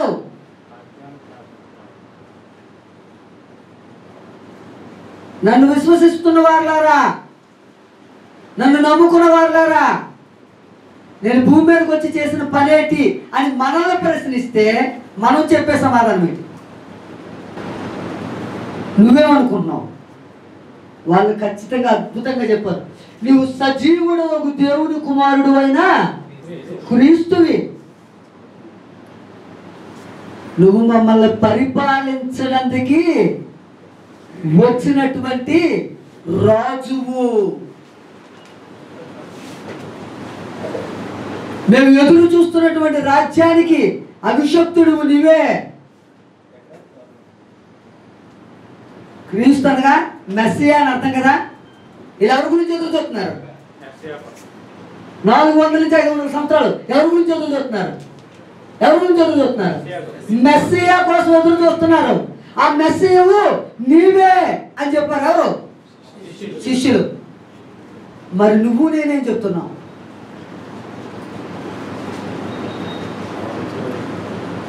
ఆ రాజ్య స్థాపకుడు ఆయనే అని చెప్పగలుగుతున్నావా?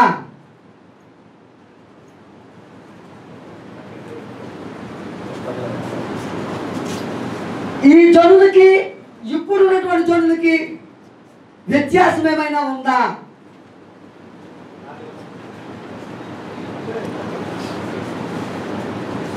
ఆలోచించండి ఒకసారి.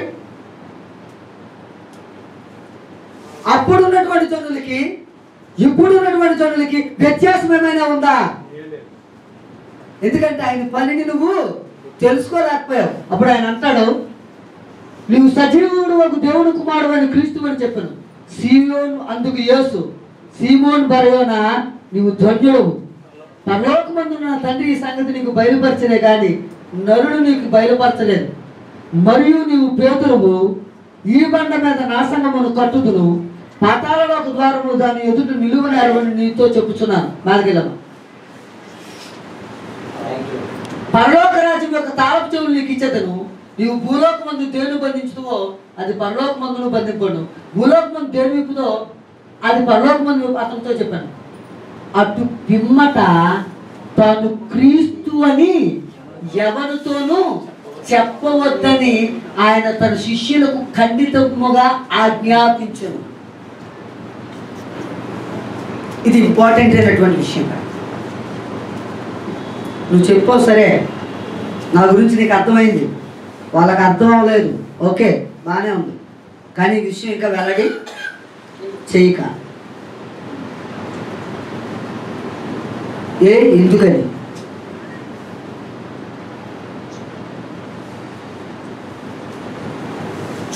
ఎర్రగా చూడకండి. ఎందుకని వెల్లడి చేయొద్దు అన్నాడు.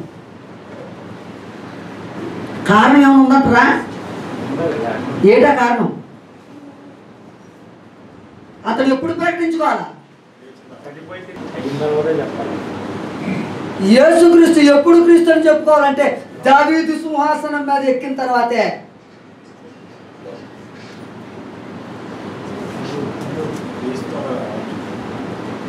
అంతవరకు ఇంకా ఆ పేరు చెప్పడానికి లేదు. నువ్వు అలా కాదు అంటే ఇప్పుడు ఇతను ఇప్పుడే ఇప్పుడే ఇప్పుడు ఎక్కడికెక్కాలా? సింహాసనం. నువ్వు ఆయన క్రీస్తు అని ఒప్పుకుంటే ఇప్పుడు ఆయన ఎక్కడికెక్కాలా? అంటే నువ్వు యేసు క్రీస్తు అని ఒప్పుకుంటే ఆయన సింహాసనం ఉందని ఒప్పుకోవాలా లేదని ఒప్పుకోవాలా? ఆ విషయం ఇప్పుడు తేలుతాం. చెప్తున్నాను, యేసు దావీదు సింహాసనం మీద కూర్చున్నాడా లేదా అది ప్రశ్న. Side go. చాలా వెరైటీగా ఉందండి. బాగా అందుకని ఇచ్చామండి. కనిపిస్తుందండి? స్పష్టంగా కనపడుతుంది.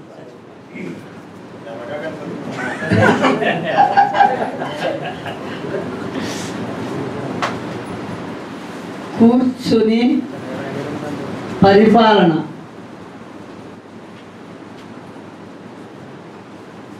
చేస్తున్నాడా లేదా?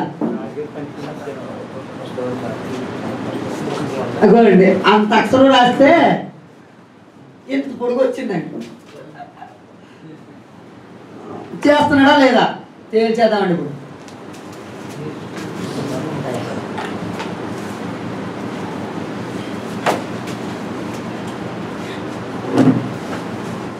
ప్రవచనం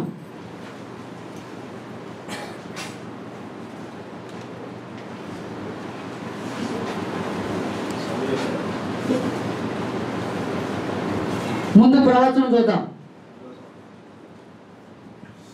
ప్రవచనము దాని నెరవేర్పు అలా చూసుకుంటూ వద్దామండి. గ్లూ పెన్ తోటి గట్టిగా రాస్తానండి. నాకు ఇంత రెడ్ అంటే కష్టం. పెద్దగా రాయండి అక్షరాలు. ప్రవచనము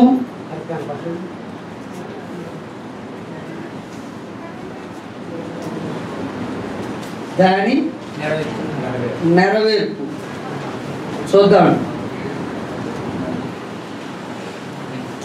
మొదటి ప్రవచనం 2వ సమూయేలు గ్రంథం 7వ అధ్యాయము 12-13 వచనాలు డిస్ప్లే చేయండి.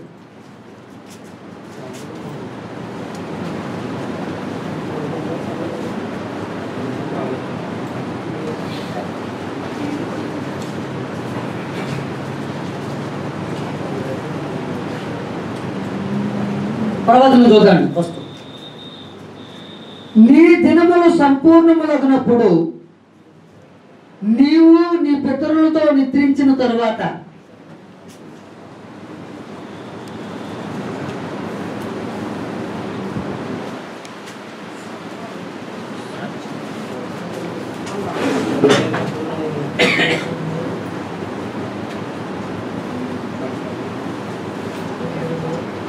నీవు నీ పితరులతో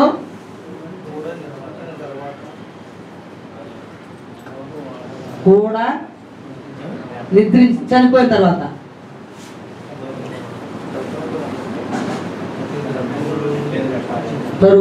అంటే నెరవేర్పు. దావీదు మరణము తర్వాత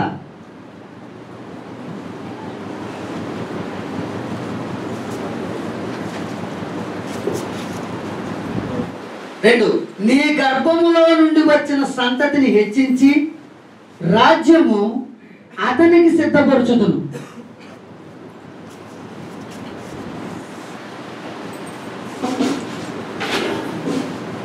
నీ గర్భములో నుండి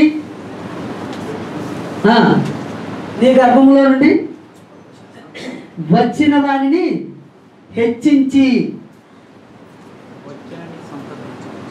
సంతతిని హెచ్చించి నీ గర్భం నుండి వచ్చిన నీ సంతతిని హెచ్చించి రాజ్యమును అతనికి అతనికి స్థిరపరచదను.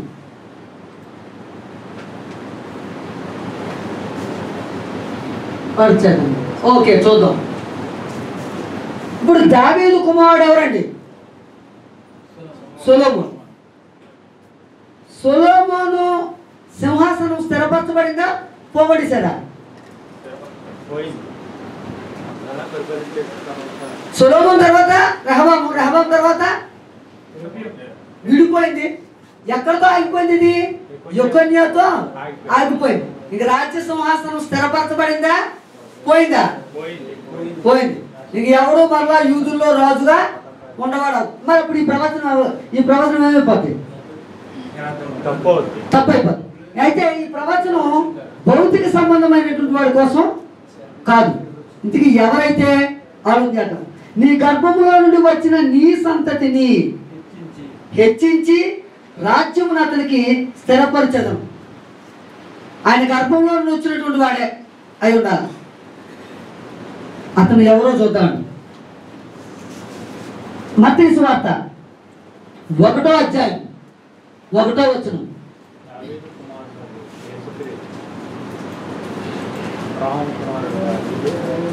అబ్రహాము కుమారుడు దావీదు యొక్క కుమారుడైన యేసుక్రీస్తు.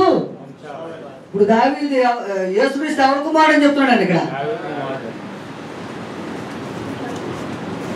ఈ దావీదుకి నీ గర్భములో నుండి అంటే ఇప్పుడు సింహాసనాన్ని ఎవరికి ఇస్తాడట? యేసుక్రీస్తుకి ఇస్తాడట.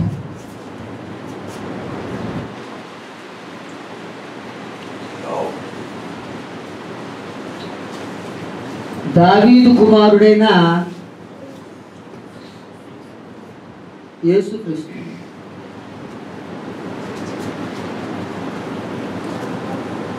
ఈ సింహాసనానికి ఇప్పుడు వారసుడు ఎవరు? యేసుక్రీస్తు. చూద్దాం. ఇతను ఏం చేస్తాడట? అతడు నా నామ ఘనత కొరకు ఒక మందిరము కట్టించును.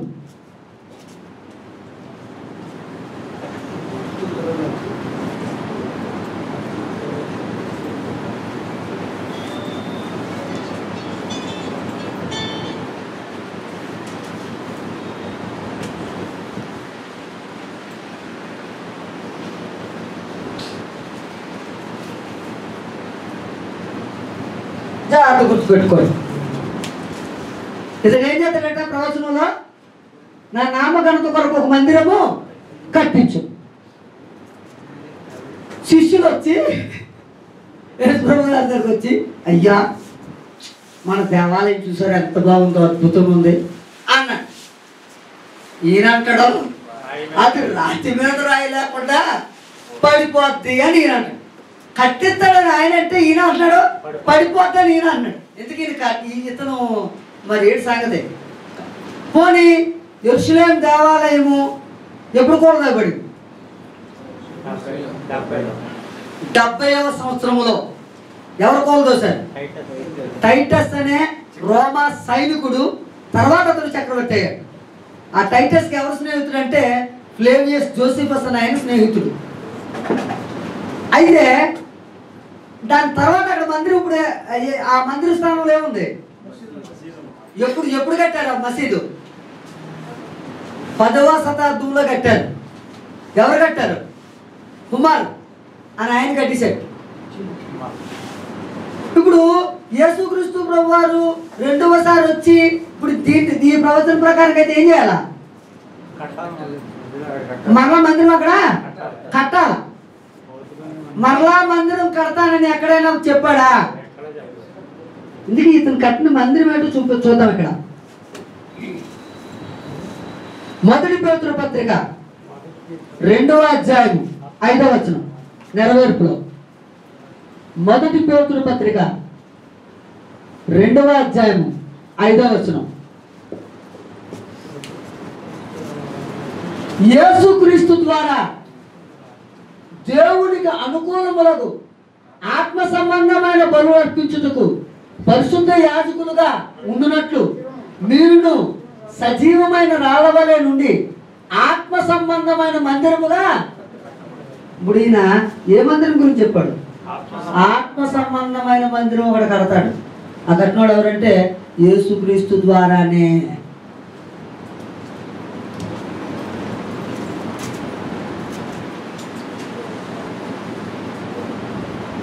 యేసుక్రీస్తు ద్వారా ఆత్మ సంబంధమైన మందిరం.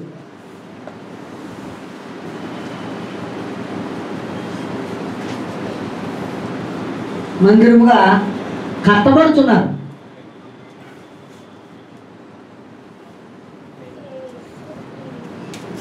ఇది ఒప్పుకుంటే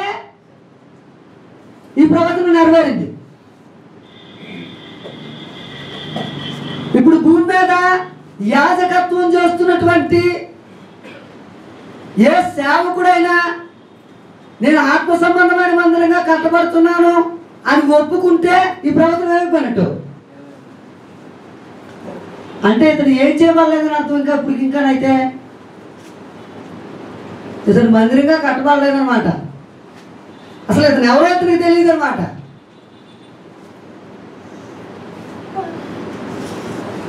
రక్షించబడ్డవాడు ఏం చేయబడుతున్నాడట?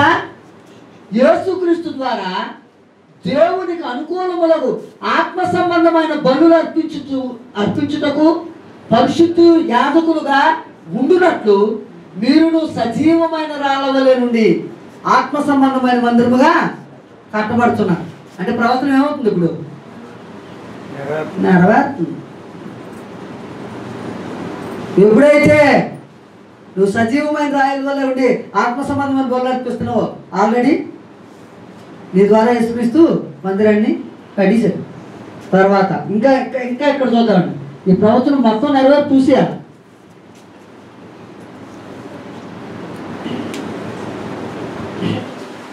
అయిపోయిందండి.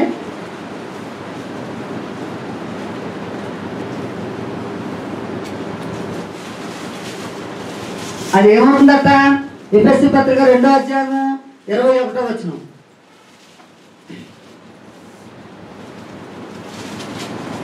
రైట్. ఈ ప్రవచనం నెరవేరిందా లేదండి? ఇప్పుడు 7వ అధ్యాయం 12-13 వచనాల దాకా ప్రవచనం ఇక నెరవేరిందా లేదా? దావీదు కుమార్, నీ దినములు సంపూర్ణమైనప్పుడు నీ పితరులతో కూడా చనిపోయిన తర్వాత నీ గర్భంలో నుండి వచ్చి నీ సంతతిని హెచ్చించి రాజ్యం అతనికి స్థిరపరుస్తాను. దావీదు మరణం తర్వాత దావీదు కుమారుడు యేసుక్రీస్తు వచ్చి ఏం చేశాడండి? ఆత్మ సంబంధమైన మందిరం కట్టాడు. దీనికే అనుకూలంగా ఇంకో ప్రవచనం ఉంటుందండి. ఆ ప్రవచనం చూద్దాం. జకర్యా గ్రంథము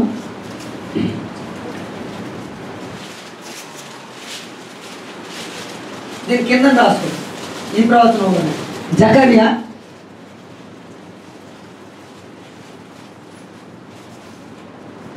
గ్రంథము 6వ అధ్యాయం 13వ వచనం.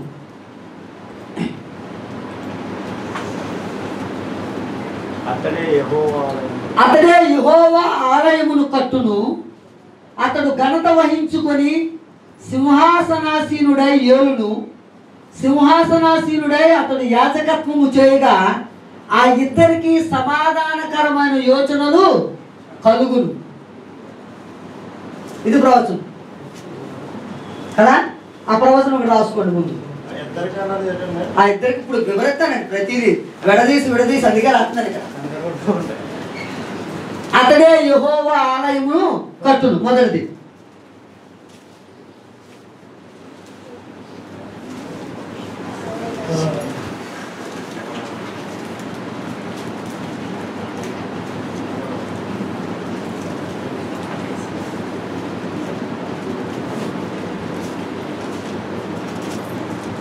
అతడే యెహోవా ఆలయమును కట్టును, అతడు ఘనత వహించిన వాడై సింహాసనాసీనుడై ఏలును.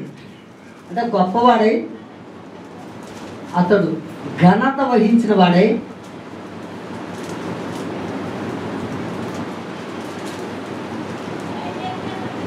సింహాసనాసీనుడై ఏలును. ఆసీనుడై ఏలును. ఈ ప్రవచనం ఎలా నెరవేరుతో చూద్దాం. 6:13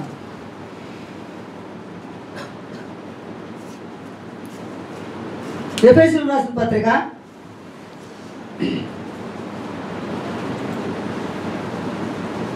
2వ అధ్యాయము 21వ వచనం. ప్రతి కట్టడమును ఆయనలో చక్కగా అమర్చబడి ప్రభువునందు పరిశుద్ధమైన దేవాలయం ఒకటకు వృద్ధి పొందుచున్నది.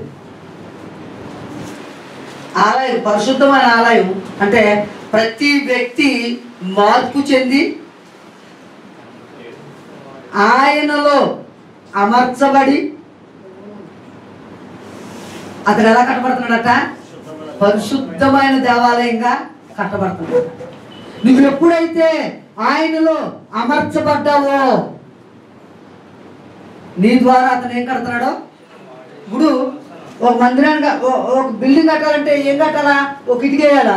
ఒక ఇటుకతో అయిపోతుంది కదా బిల్డింగ్. ఎంతతో అన్ని ఇటుకలు పేర్చాలి. రక్షించబడ్డ వారందరూ సజీవమైన రాళ్ళ వలె అమర్చబడుతున్నారు. ఒకరి మీద ఒకరి మీద ఒకరి మీద ఒకరి మీద అమర్చబడి పరిశుద్ధమైన దేవాలయంగా కట్టబడుతున్నారు. ఎవరిలో? క్రీస్తులో. అక్కడ రాసుకోండి. ఎఫెసీ పత్రిక 2వ అధ్యాయము అది పూర్తి రాసుకోండి. తర్వాత పౌలు గారు ప్రశ్న వేశారు. ఎగ్జాంపుల్, పౌలు గారు ప్రశ్న వేశారు మనల్ని. ఏమన్నాడు? మీరు దేవుని కొరింథీ పత్రికలో అంటాడు, మీరు దేవుని అంటే మీరెవరు?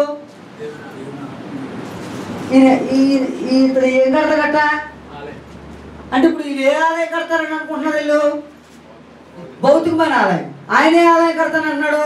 ఆత్మ సంబంధమైన ఆలయం. భౌతిక సంబంధమైన ఆలయం కడితే ఏమవుతుందో తెలుసా? నాశనం కాదు సుమా, రక్తపాతం అయిపోతుంది. మామూలు రక్తపాతం అవుతుంది. అది దేవుడి ఉద్దేశమా? అసలు ఆయన సమాధానానికే కర్త కానీ దేనికి కర్త కాడు. ఇన్ని తెలుసుండి కూడా ప్రజలను రెచ్చగొట్టే వ్యాఖ్యల్లా కనిపించవు అవి.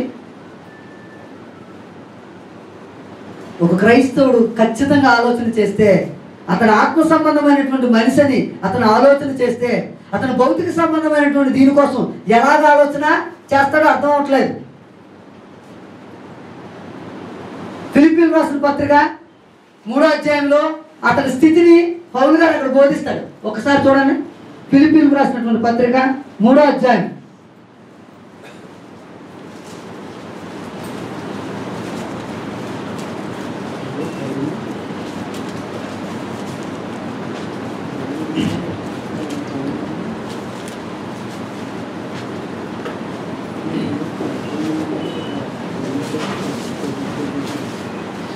మూడో అధ్యాయం 20వ వచనం అండి.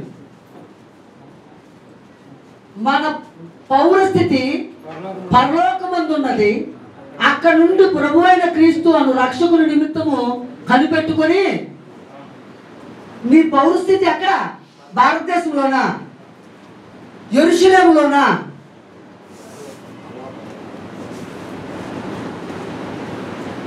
నువ్వు ఏ పౌరస్థితి కలిగినటువంటి వాడివి? పరలోక సంబంధమైన పౌరసత్వాన్ని కలిగి, పరలోక సంబంధమైన వారసత్వాన్ని కలిగి, ఆత్మ సంబంధమైనటువంటి ఆలయముగాను, ఆత్మ సంబంధమైన మనుషుడుగాను ఎదుగుతున్న ఒక భౌతిక సంబంధమైన మనిషి నువ్వు అంతే.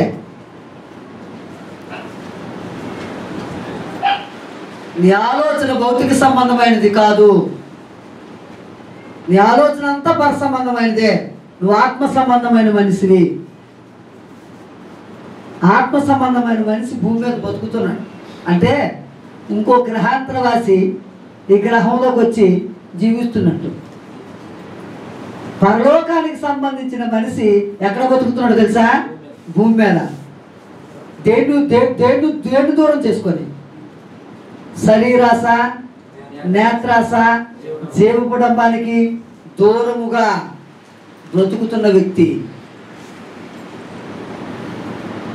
కానీ నీకేం కావాల్సి వచ్చింది? శరీరాశ, నేత్రాశ, జీవపడము, భూ సంబంధమైంది.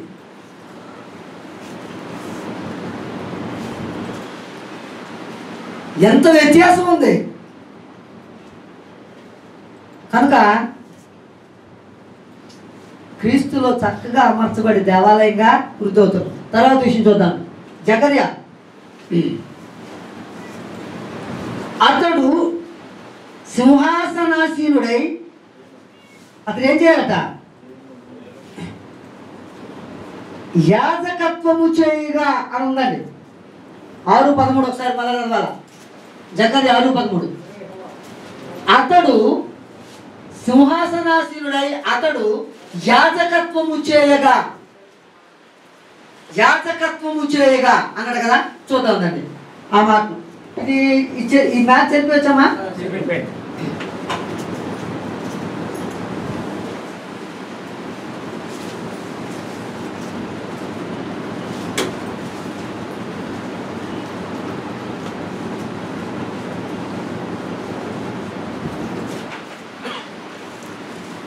ఇందులో జకర్యా 6:13లో మొదటిది అయిపోయింది. రెండోది, అతడు యాజకత్వము చేయగా.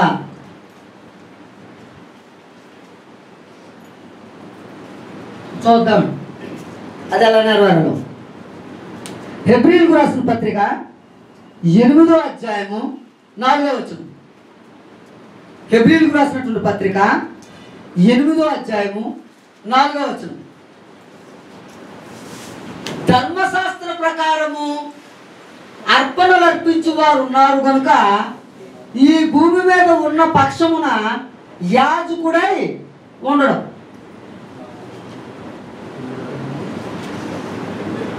ఇతడు యాజకత్వం చేయాలంటే ఏమైపోవాలా? భూమి మీద ఉండి యాజకత్వం చేయడానికి కుదరదు. కారణం ఏంటంటే భూమి మీద ఉండి యాజకత్వం చేసే యాజకులు ఉన్నారు. అది ఎవరు? లేవీయులు, అహరోను వంశం వారు. భూమి మీద ఉండి యాజకత్వం చేయాలంటే వాళ్ళే చేయాలి. ఇప్పుడు యెరూషలేములోకి వచ్చి మరలా యేసుక్రీస్తు ప్రభు వారు కానీ మందిరం కట్టి విధానం చేస్తే మళ్ళీ యాజకులు ఎవరు చేయాలా? అహరోను సంతతి మళ్ళా లెక్స్ వచ్చి యాజకత్వం చేయాలా? ఇప్పుడు యేసుక్రీస్తు యాజకుడిగా చేయడానికి అవుతుందా? అంటే ఇప్పుడు భూమి మీద దేవాలయం కట్టడం, భూమి మీద యాజకత్వం జరుగుతుందని అర్థమా? ఈయనే యాజకత్వం చేయాలి అంటే ఆ యాజకత్వం భూమి మీద చేయవలసింది కాదు. అతను ఎక్కడి నుంచి చేయాలి యాజకత్వం? పరలోకం నుండి చేయాల. అది సంగతి. క్లియర్ అయిందా లేదా? ఇప్పుడు ఈయన పరిపాలన చేస్తే ఎక్కడి నుంచి పరిపాలన చేస్తున్నాడు? ఎక్కడి నుంచి చేయాలి పరిపాలన? పరలోకం నుంచి చేయాలి యాజకత్వం. భూమి మీద నుంచి చేయడానికి కావదు. ఇప్పుడు సింహాసనం ఎక్కాలంటే భూమి మీద ఎక్కడానికి కావదు. ఎక్కడి నుంచి ఎక్కాలా? అందుకే అన్నాడు దావీదు సింహాసనాన్ని ఏ సింహాసనంతో పోలికెట్టాడు? యెహోవా సింహాసనంతో. మీకు రెఫరెన్స్ కూడా ఇచ్చాను లేదా? ఆ దావీదు సింహాసనానికి వారసుడు సొలొమోను, ఆ యెహోవా సింహాసనానికి వారసుడు. కనుకనే తండ్రి కుడిపార్శ్వమున కూర్చున్నాడు. ఇప్పుడు ఆయన సింహాసనం ఏది? తండ్రి కుడిపార్శ్వమే ఆయన సింహాసనం. అక్కడి నుంచొని కూర్చొని పరిపాలన చేస్తున్నాడు. అది ఎలాగో ముందుకు చెప్పుకుంటూ వస్తాం. హెబ్రీయులకు రాసిన పత్రిక ఎన్నో అధ్యాయమండి? 8:4 ఏమంటాడు? ధర్మశాస్త్ర ప్రకారముగా అర్పణ అర్పించేవారు ఉన్నారు కనుక అర్పణలు అర్పించేవారు ఉన్నారు కనుక ఈయన భూమి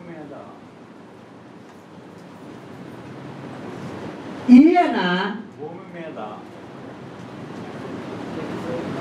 ఈయన అనగా క్రీస్తు భూమి మీద ఉన్న పక్షమున భూమి మీద ఉన్న పక్షమున యాజకుడే ఉంటాడు. యాజకుడై ఉండడు.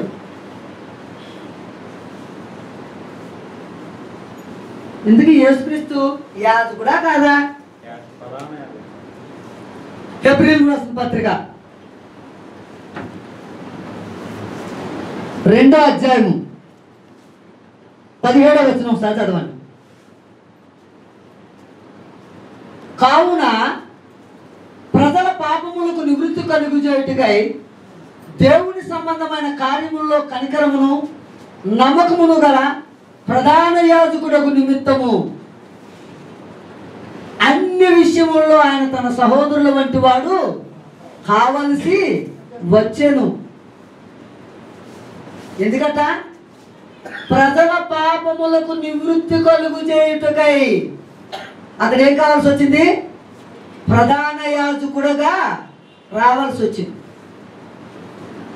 అంటే అతడు యాజకత్వం చెయ్యట్లేదని నువ్వు నమ్మితే నీ పాపములకు క్షమాపణ లేదని అర్థం.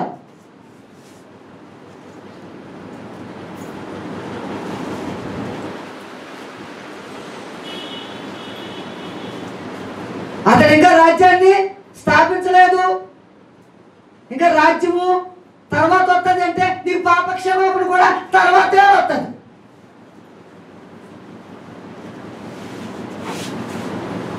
నువ్వు అర్థం చేసుకోవడంలో లోపం ఎంత ఉందో చూడు. ఒక చిన్న విషయాన్ని పట్టుకొని 1000 అనే ఒక అక్షరాన్ని పట్టుకొని నువ్వు ఎన్ని విషయాల్లో తప్పు చేస్తున్నావో. అతని యాజకత్వాన్ని కాదంటున్నావు, అతని దైవత్వాన్ని కాదంటున్నావు, అతని సిలువ మరణాన్ని కాదంటున్నావు. ఒకసారి ఆలోచన చేసుకో.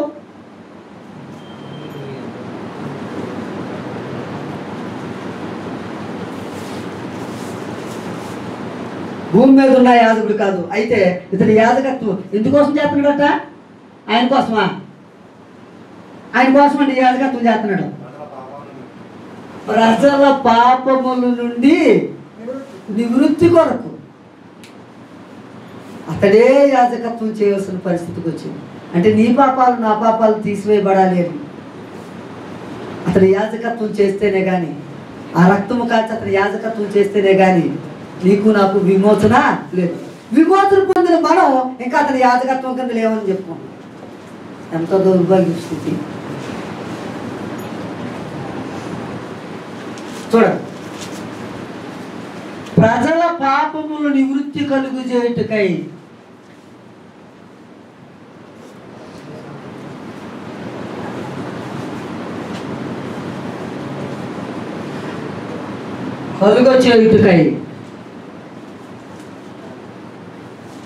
చేయుటకై దేవుని సంబంధమైన కార్యముల్లో కనికరమును. మరి అలాగా ఇంకా బాగా దీన్ని ఎస్టాబ్లిష్ చేశాడండి. సంబంధమైన కార్యములలో కనికరమును నమ్మకము గల, కనికరమును నమ్మకము గల ప్రధాన యాజకుడు.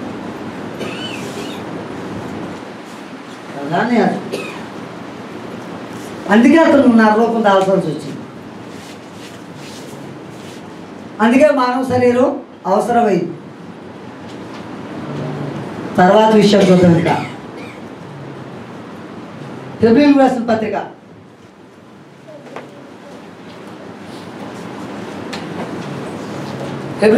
పత్రిక 3వ అధ్యాయం 1వ వచనాన్ని ఖండితంగా చెప్పాడు. గ్రంథకర్త చాలా ఖండితంగా చెప్పాడు. ఏం చెప్పాడు చూడండి. ఇందువలన పరలోక సంబంధమైన పిలుపులో పాలు పొందిన పరిశుద్ధ సహోదరులారా, మనము ఒప్పుకునే దానికి అపోస్తలుడును ప్రధాన యాజకుడైన యేసు మీద లక్ష్యం ఉంచుడి.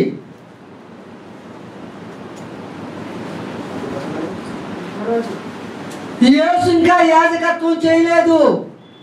యేసు ఇంకా మందిరము కట్టలేదు. యేసు ఇంకా రాజ్యాన్ని స్థాపించలేదు అన్నవాడు పరలోక సంబంధమైన పిలుపులో వాడికి సంబంధం లేదు. సంబంధం ఉన్నవాడు ఆలోచించాల్సిన పని. అలాగ ఆలోచించట్లేదంటే వాడికి ఏమి లేదని అర్థం, సంబంధం లేదని అర్థం. అందుకే ఫిలిప్పీయులకు రాసిన పత్రిక ఇంతగా ఎగ్జాంపుల్గా చెప్పాల్సి వచ్చింది. నువ్వెవరు అంటే పరలోక సంబంధమైన పౌరసత్వాన్ని కలిగిన వాడు కనుక అంటున్నాడు, పరలోక సంబంధమైన పిలుపులో పాలు పొందిన పరిశుద్ధ సహోదరుడా, మన ప్రధాన యాజకుడైన యేసు వైపు ఒకసారి చూడు, ఆయన నిన్ను పరిపాలన చేస్తున్నాడు. అంటే నువ్వు దేన్ని ఒప్పుకోవట్లేదంటే ఆయన యాజకత్వాన్ని ఒప్పుకోవట్లేదు. ఇంకా మందిరం తర్వాత కట్టబడుతుంది అంటే ఎప్పుడో. ఆయన అంటున్నాడు, నా యాజకత్వాన్ని ఒప్పుకుంటే మందిరంలోనే నాలోనే నువ్వు అమర్చబడ్డావు, ఆ మందిరంలోనే ఉన్నావు. మందిరంలో ఎలా ఉండాలో తెలియక ఇంకా కట్టబడుతుంది అంటున్నావు, వదులుకోవడం చేతకాక అని. హెబ్రీ పత్రిక 3వ అధ్యాయం 1వ వచనం. ఇక్కడ అపోస్తులుడు అనే ఒక మాట ఉంది.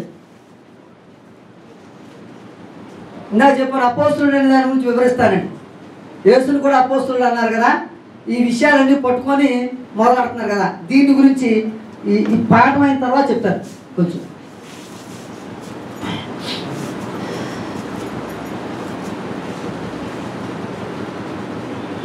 పరలోక సంబంధమైన పిలుపులో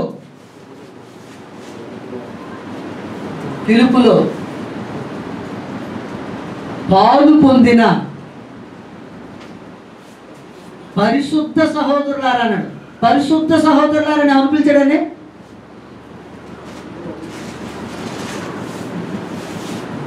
ఎవరిని పిలిచాడండి?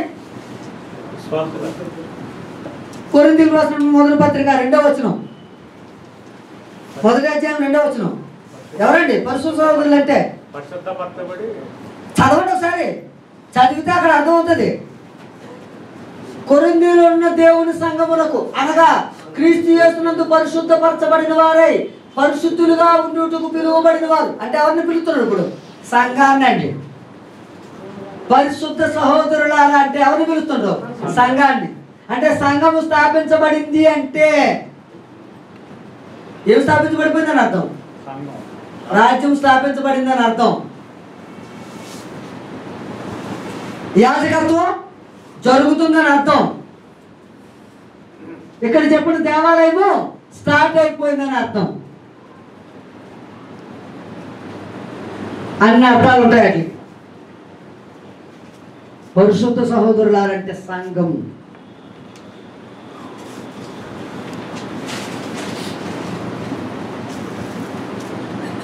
తర్వాత చూద్దాం.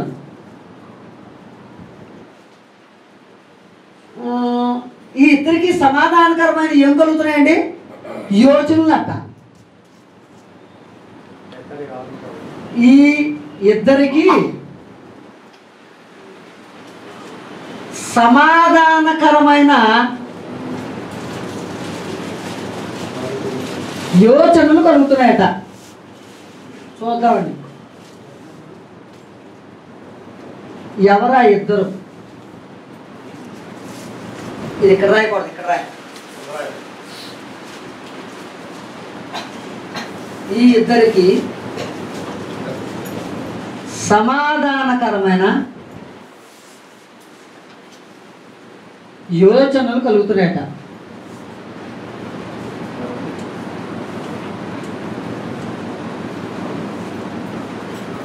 ఇది ఇద్దరు ఎవరు? ఇందా సహోదరులు వేసిన ప్రశ్న అదే. ఎఫెసీయులకు రాసిన పత్రిక 2వ అధ్యాయము ఆ ఇద్దరు ఎవరో చూసేద్దాం. 2వ అధ్యాయం 11వ వచనం అండి. కాబట్టి మునుపు శరీర విషయంలో అన్యజనులై ఉండి శరీరమందు చేతుతో చేయబడిన సున్నతి గలవారు ఎంతమంది ఉన్నారండి? ఇద్దరు కనిపించారు లేదా? సున్నతి లేనటువంటి అన్యజనులు, సున్నతి కలిగినటువంటి ఇశ్రాయేలీయులు. వీళ్ళిద్దరికీ అన్నిటిలో వ్యత్యాసం ఉంది, ఆరాధనలో వ్యత్యాసం ఉంది, దేవుళ్ళలో వ్యత్యాసం ఉంది, ఆహార నియమాల్లో వ్యత్యాసం ఉంది, జీవితంలో వ్యత్యాసం ఉంది, అన్నిటిలో వ్యత్యాసం ఉంది. ఈ ఇద్దరిని సమాధానపరచాల, ఇద్దరిని ఒకే దేవుడి దగ్గరికి తీసుకురావాలా, ఒకే ఆలోచనలు కలగాల, ఒకేలా గౌరవించబడాలి ఇద్దరు. అలా జరగాలంటే వీళ్ళిద్దరిని సమాధానపరచాల. ఆ సమాధానపరిచే పని ఎవరు తీసుకున్నారంటే రక్షకుడైన యేసుక్రీస్తు ప్రభువు. చదవండి అక్కడ ఉంటుంది.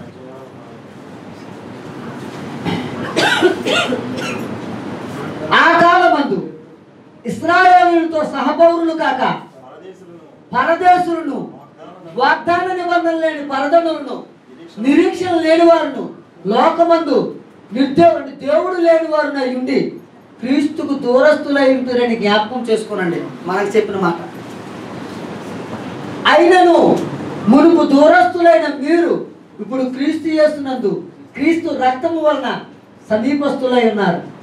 ఆయన మీకును మాకును ఉండిన ద్వేషమును అనగా విదురూపకమైన ఆజ్ఞలు గల ధర్మశాస్త్రమును పడగొట్టి మన ఉభయులను యాకము చేసెను. సమాధానపరచడం అంటే అది యాకము చేయుట.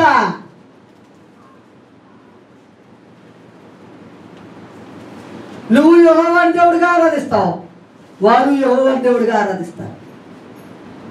వారు యేసుక్రీస్తుని దేవుడిగా అంగీకరిస్తారు, నువ్వు యేసుక్రీస్తుని దేవుడిగా అంగీకరిస్తావు. వారు పరిశుద్ధాత్మ దేవుడిని నమ్ముతారు, మీరు పరిశుద్ధాత్మ దేవుడిని నమ్ముతారు.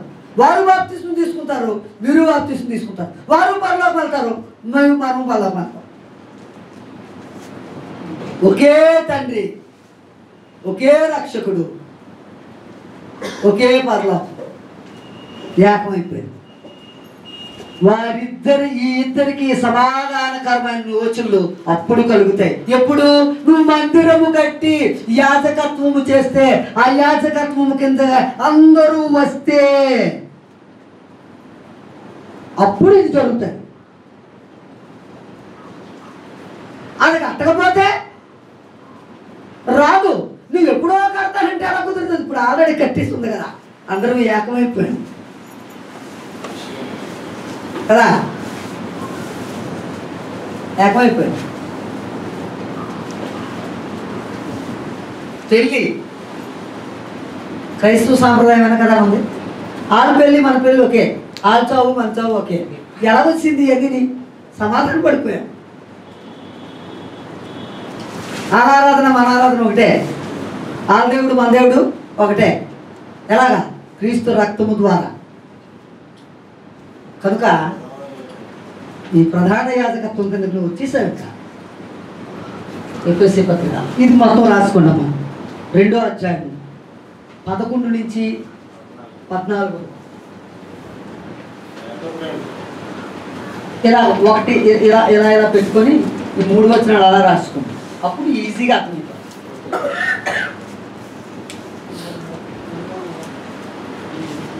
అంటే ఈ ప్రవచనం దాని నెరవేర్పు అవుతుందా లేదా? ఇప్పుడు ఈ ప్రవచనంలో మందిరం కట్టాడా లేదా? ఆ మందిరం ఎవరు? ఆ మందిరం ఎవరు? మనమే. ఆత్మ సంబంధమైన మందిరం. ఆయన యాజకత్వం చేస్తున్నాడా లేదా? ఆ యాజకత్వం కింద మనల్ని ఏం చేశాడు? పాప నివృత్తి చేసి ఏకముగా చేశాడు. తర్వాత ప్రవచనం చూద్దాం. ఎప్పుడు దావీదు యేసు దావీదు సింహాసనం మీదకి ఎక్కి కూర్చున్నాడు. ఎప్పుడు కూర్చున్నాడు అనేది ఆ ప్రవచనం చూద్దాం. దావీదు సింహాసనం మీద యేసుక్రీస్తు ఎప్పుడు కూర్చున్నాడు? యేసుక్రీస్తు వారు ఎప్పుడు దావీదు సింహాసనం మీద కూర్చున్నాడు? 33 ఏడి ఎక్కువ కూర్చున్నాడు అంతే. ఇప్పుడు 2015 సంవత్సరాలు కావస్తుంది. అది ఎలాగో ఇప్పుడు ప్రూవ్ చేస్తాం. ఎలాగే కూర్చుంటే ప్రూవ్ చేద్దాం. చెప్పండి.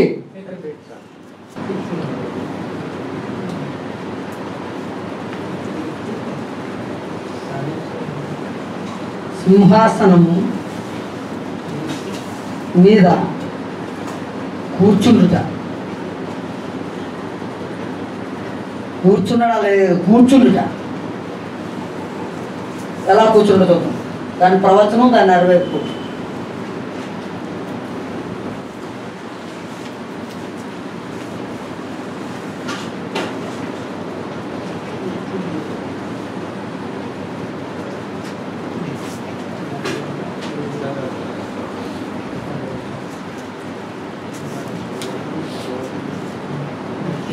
పేతురు ఎత్తి చూపుతున్నాడండి. అపోస్తుల కార్యాలు 2వ అధ్యాయము 25వ వచనంలో ఆ ప్రవచనాన్ని ఎత్తి చూపుతున్నాడు పేతురు గారు. పేతురు ప్రవచనాన్ని ఎత్తి చూపుట సైడ్ హెడ్డింగ్ ఇందులో.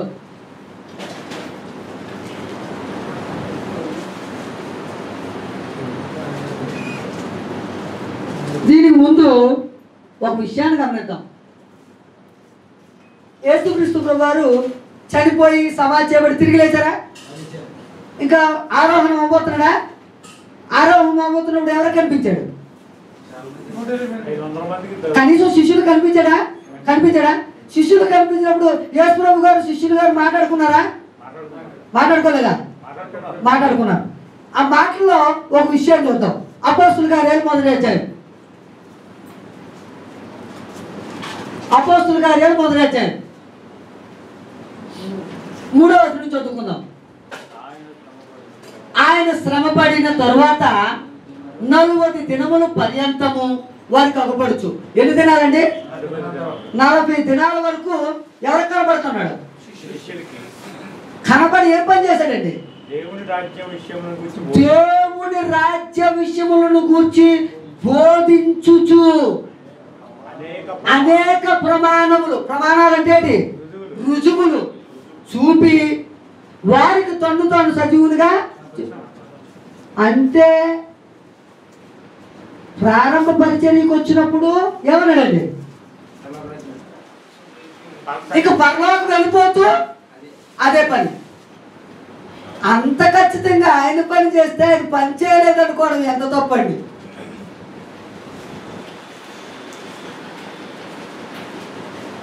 యేసుక్రీస్తు రాజ్యాన్ని యూదులు అడ్డగించారట.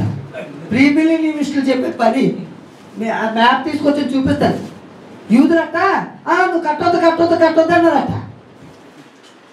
వాళ్ళ తరమా ఏమన్నాడు తెలుసా పిలాతుతో? నా రాజ్యమే భౌతిక సంబంధం అయితే యుద్ధం చేయటానికి మీరా? ప్రపంచ దేశంలోనే గొప్ప దేశము ఐగుప్తకుడు. ఎంతమంది దూతలు వచ్చారు మీద నుంచి? సంహార దూత అన్నాడు అంతే. తెల్లవారు వేసేసరికి రక్తం ఏరులైపోయిందట.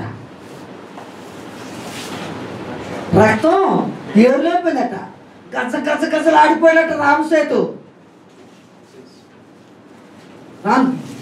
భయపడిపోయి ఒక్కడే. రోమా సామ్రాజ్యం పనికొస్తుందా? కానీ నా రాజ్యం అలాంటిది కాదు. నా రాజ్యం అలాంటిది కాదు. నా రాజ్యము ఆత్మ సంబంధమైంది కనుక భౌతికంగా అడ్డగించడానికి వీళ్ళకి ఛాన్స్ లేదు. రైట్ అని ఆతో ఏం చెప్తాడంటే ఆయన వారిని కలుసుకొని శిష్యులు కలుసుకొని ఏమైనా ఆజ్ఞాపిస్తాడంటే మీరు యెరూషలేము నుండి వెళ్ళక నా వలన వినిన తండ్రి యొక్క వాగ్దానం కొరకు కనిపెట్టండి అని ఆయన చెప్తే వీళ్ళే అడుగుతున్నారు తెలుసా? జాగ్రత్త గుర్తుపెట్టుకోండి. ఈయన అన్నాడు నా తండ్రి వాళ్ళని వినిన వాగ్దానం కొరకు కనిపెట్టండి, మీరు కొద్ది దినాల్లో పరిశుద్ధాత్మలోనికి బాప్తిస్మము పొందుతారు అని ఆయన చెప్తుంటే ఈయన ప్రశ్న అంటున్నారు తెలుసా? ప్రభువా ఎప్పుడు పొందుతాం అని అడిగినా బాగుండు. అలాగడగట్లేదు. ఇలా అడుగుతున్న ప్రశ్న ఏంటి తెలుసా? నువ్వు వెళ్ళిపోతున్నావు, రెడీ అయిపోతుంది. ఈ కాలం ముందు ఇశ్రాయేలీయులకు రాజ్యము ఇశ్రాయేల్ బ్రదర్ ఇది కొంచెం మీదకెట్టి అండర్లైన్ చేయండి. కాబట్టి కూడి వచ్చినప్పుడు ప్రభువా ఈ కాలమందు ఇశ్రాయేలు రాజ్యం మరలా అనుగ్రహించడమా అని అడుగుతున్నారు. ఇప్పుడు ఈ బాధ అంతా ఏంటైతే ఇప్పుడు భౌతిక సంబంధమైన రాజ్యం గురించే. వీళ్ళు కూడా ఎవరు అపోస్తులు కూడా దాని గురించి ఆలోచన చేస్తున్నారు. అంటే ఇప్పుడు వీళ్ళ బ్రెయిన్ ఏముంది? ఇప్పుడున్నటువంటి వాళ్ళకు ఉన్నటువంటి ఆలోచన వాళ్ళకే ఉంది. అలాంటి ఆలోచన కలిగినటువంటి పేతురు పరిశుద్ధాత్మను పొందుకున్న తర్వాత అదే రాజ్యం గురించి ఇప్పుడు ప్రకటన చేయడం మొదలెట్టాడు. చూడండి, ఇప్పుడు అతనికి రివీల్ అయింది పేతురికి. ఇప్పుడు వరకు అతను దేని గురించి ఆలోచన చేస్తున్నాడు? ఆయన్ని అడగడం మొదలెట్టాడు. ఇశ్రాయేలీయులకు రాజ్యం ఇస్తావా? ఈ కాలం అందరిని ఇస్తావా? మేము దాని గురించే కదా ఎదురు చూస్తున్నాం. అందు గురించే కదా నువ్వు మెస్సీ అనుకుని వెనకాల తిరిగావు, నువ్వు లోకరక్షకుడు అన్నావు, నువ్వు చనిపోయి తిరిగి లేచావు. అయినా సరే మాకు ఆలోచన ఉండిపోయిందని చూస్తుంది. నువ్వు వెయిట్ అండ్ సీ అన్నాడు. అంతే, వెయిట్ అండ్ సీ అన్నాడు. ఎప్పుడైతే పరిశుద్ధాత్ముడు వారి మీదకి వచ్చాడో వాళ్ళ కనులు మొత్తం తెరవబడిపోయాయి. అడిగినటువంటి పేతురే ఇప్పుడు సమాధానం చెప్పడం మొదలెట్టాడు. ఏమని చెప్తున్నాడు చూద్దామండి. ఇప్పుడు అపోస్తుల కార్యాలు 2వ అధ్యాయం 25వ వచనం నుంచి. అపోస్తుల కార్యాలు 2వ అధ్యాయం 25. ఆయనను గూర్చి దావీదు ఇట్లనండి, బాగా వినండి. పేతురు ఎవరి ప్రవచనం చూపిస్తున్నాడంటే దావీదు ప్రవచనాన్ని ఎత్తు చూపిస్తున్నాడండి. ఏమని? ఆయనను అంటే ఆయన అంటే ఎవరు? యేసును గూర్చి దావీదు ఇలా చెప్తున్నాడు, నేను ఎల్లప్పుడూ నా ఎదుట ప్రభువును చూచుచుంటిని, ఆయన నా కుడిపార్శ్వమున ఉన్నాడు కనుక నేను కదల్చబడను.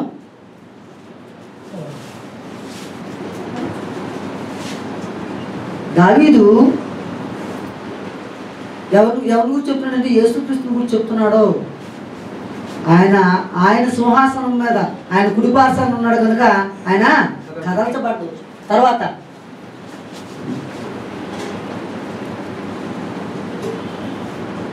నా హృదయము ఉల్లసించెను, నా నాలుక ఆనందించును, మరియు నా శరీరము కూడా నిరీక్షణ కలిగి నిలకడగా ఉండును. దావీదు అంటున్నాడు, నా శరీరము నిరీక్షణ కలిగి ఎలా ఉందట? ఎలాంటి నిరీక్షణ కలిగి ఉన్నాడు తెలుసా దావీదు? 110వ కీర్తన 1-4 వచనాల్లో అంటాడు. ఆయన నిరీక్షణ అక్కడ చెప్తాడు. చూడండి, 110వ కీర్తన. అది అలాగే మరలా వెంటనే డిస్ప్లే చేద్దాం. ఆయన నిరీక్షణ, ఆయన శరీరం దేన్ని బట్టి సంతోషిస్తుందో తెలుసా? ప్రభువు నా ప్రభువుతో సెలవిస్తున్న వాక్కు. ప్రభు అంటే ఎవరండి? అక్కడ ఇద్దరు ప్రభువులు ఉన్నారు. ఎవరెవరు? యెహోవా యేసుక్రీస్తు చెప్తున్న మాట. యెహోవా యేసుక్రీస్తు ఏమని పిలుస్తున్నాడు? ప్రభువా అని. ఇంకో దగ్గర కీర్తన హెబ్రీ పత్రికలో అంటాడు, దేవా నా దేవా అని సంబోధించాడు. అంటే దానికి అర్థమేంటి తెలుసా? యేసుక్రీస్తు ప్రభువారు తక్కువోడు కాదు అని అర్థం.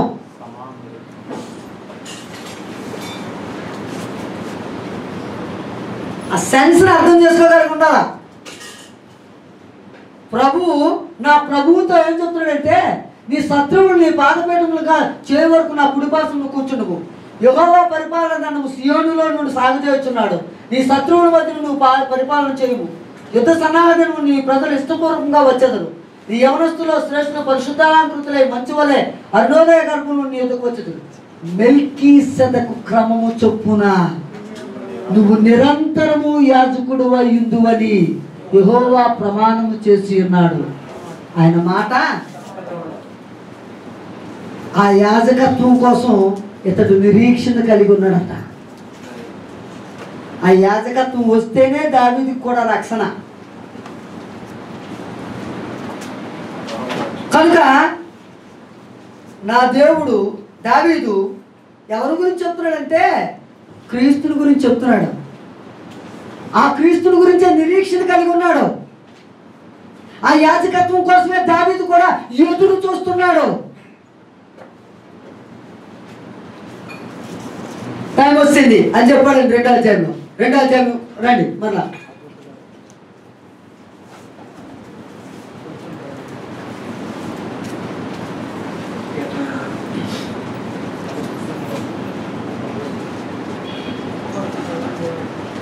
నీవు నా ఆత్మను పాతాళంలో విడిచిపెట్టవు, నీ పరిశుద్ధుని కుళ్ళి పట్టనీయవు అని చెప్పాడు. అవునా? ఈ మాట ఎక్కడ చెప్పాడు? ఏ ప్రవచనం చూపించాడు? కీర్తనల గ్రంథము 16వ అధ్యాయము 10వ వచనాన్ని ఎత్తి చూపుతూ పేతురు మాట్లాడుతున్నాడు. ఏదైనా ఎత్తి చూపుతూ? కీర్తనల గ్రంథం 16వ అధ్యాయము 10వ వచనాన్ని. ఎందుకనగా నీవు నా ఆత్మను పాతాళములో విడిచిపెట్టవు, నీ పరిశుద్ధుణ్ణి కుళ్ళి పట్టనీయవు అని దావీదు చెప్పినటువంటి ప్రవచనాన్ని ఎత్తి చెప్పి దాని అర్థాన్ని ఇప్పుడు వివరిస్తున్నాడు. ఎవరు? పేతురు. రండి మళ్ళా 2వ అధ్యాయానికి వచ్చేయండి. 2వ అధ్యాయానికి వచ్చాడు కదా అపోస్తుల కార్యం.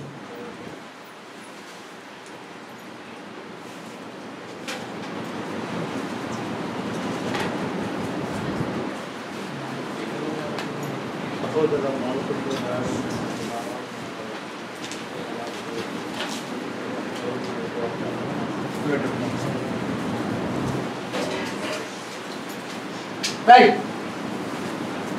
ఇప్పుడు దావీదు గురించి ఏం చెప్పాడంటే పేతురు మళ్ళానా అలా చెప్పినటువంటి వ్యక్తి ఒకవేళ దావీదు గురించి అనుకుంటారేమో మీరు, దావీదు తన కోసం తను ప్రవచించుకున్నాడని అనుకుంటారేమో అని అది కూడా రివీల్ చేశాడు. సహోదరులారా, మూల పురుషులకు దావీదుని గురించి మీతో నేను ధారాళంగా మాట్లాడవచ్చు. అతడు చనిపోయి సమాధి చేయబడును, అతను కోరి అతని సమాధి నేటికి మన మధ్య ఉంది. ఇప్పుడు ఈ ప్రవచనం మీరు దావీదు గురించి అనుకుంటారేమో, దావీదు గురించి కాదు. ఎవరి గురించో తెలుసా? మీరు సిలువ వేసినటువంటి యేసుని గురించి. ఎంత డీటెయిల్డ్గా చెప్పాడండి పేతురు. తప్పుడు అర్థం రాకుండా చెప్పాడు అక్కడ. తర్వాత 30వ వచనంలో అతడు ప్రవక్త అయి ఉండేను కనుక. ఎవరు? దావీదండి. దావీదు ప్రవక్త అయి ఉండేను కనుక అతని గర్భములో నుండి అతని సింహాసనం మీద ఒకడు కూర్చుండబెట్టుతునని దేవుడు తనతో ప్రమాణపూర్వకంగా పెట్టుకున్న సంగతి ఎరిగి క్రీస్తు పాతాళములో విడువబడలేదనియు ఆయన శరీరము కుళ్ళిపోలేదనియు దావీదు ముందుగా తెలుసుకొని ఆయన పునరుత్థానమును గురించి చెప్పాను. నా సింహాసనం మీద ఒక ఆయన కూర్చోబెడతాను, అతను చేసే పనులు ఇవి అని ఇందాక చెప్పుకున్నాం కదా. అతడు ఎప్పుడు పని చేస్తాడట? పునరుత్థానుడైన తర్వాత, రెండవసారి వచ్చినప్పుడు కాదు సుమే.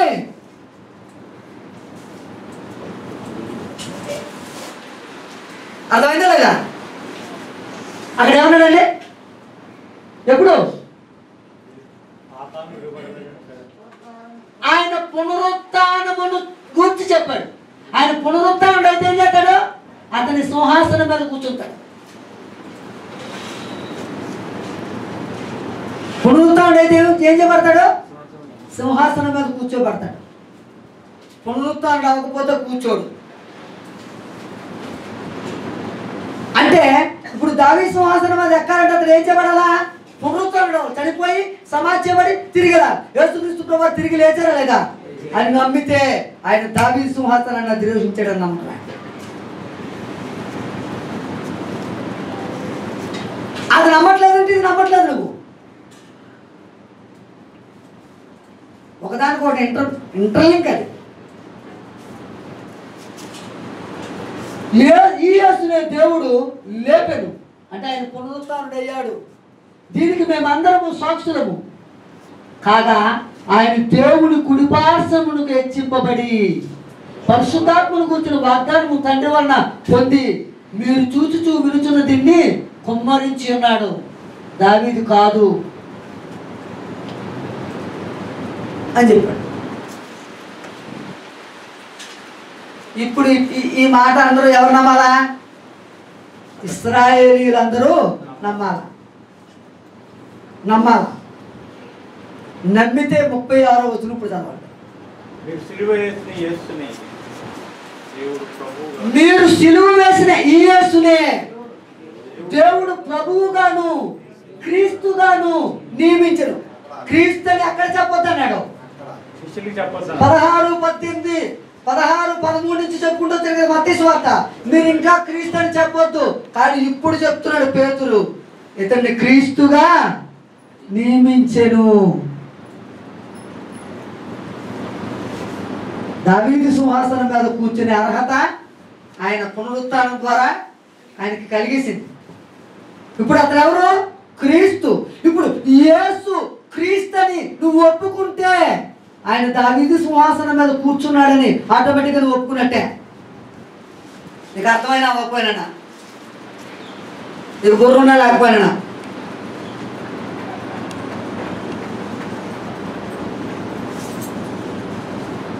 ఈ యేసునే దేవుడు పరిపాలకుడుగాను అభిషేకించబడ్డవాడుగాను నీకు రక్షకుడుగాను నిన్ను పరలోకం తీసుకెళ్ళేవాడుగాను నీ రాజుగాను నియమించేశాడు. ఇది నువ్వు నమ్మితే బాప్తిసం తీసుకో, లేకపోతే మానేయాలంటే. అది నమ్మిన వారంతా ఎంతమంది బాప్తిసం తీసుకున్నారు? 3000 మంది. యేసుక్రీస్తు దావీదు సింహాసనం మీద కూర్చుని మమ్మల్ని పరిపాలన చేస్తున్నాడు, ఆయన పరిపాలన కిందకి మేము వెళ్తున్నాం అన్నవారు ఎంతమంది అంటే 3000 మంది. ఆ 3000 మందితో ఇంకా చేరతానే ఉన్నారు. ఎవరైతే ఇంకా యేసు ప్రభు రెండవసారి వచ్చి రాజ్యాన్ని స్థాపిస్తాడో అప్పుడు దావీదు సింహాసనం మీద కూర్చుంటాను అన్నవాడికి ఈ రాజ్యానికి సంబంధమే లేదు. ఇప్పుడు చెప్పండి, యేసుక్రీస్తు దావీదు సింహాసనం మీద కూర్చున్నాడా లేదా? ఆయన పరిపాలన చేస్తున్నాడా లేదా? ఆ పరిపాలన ఎలా ఉంటుందో మధ్యాహ్న కాలంలో చూద్దాం. అందరికీ వందనాలు.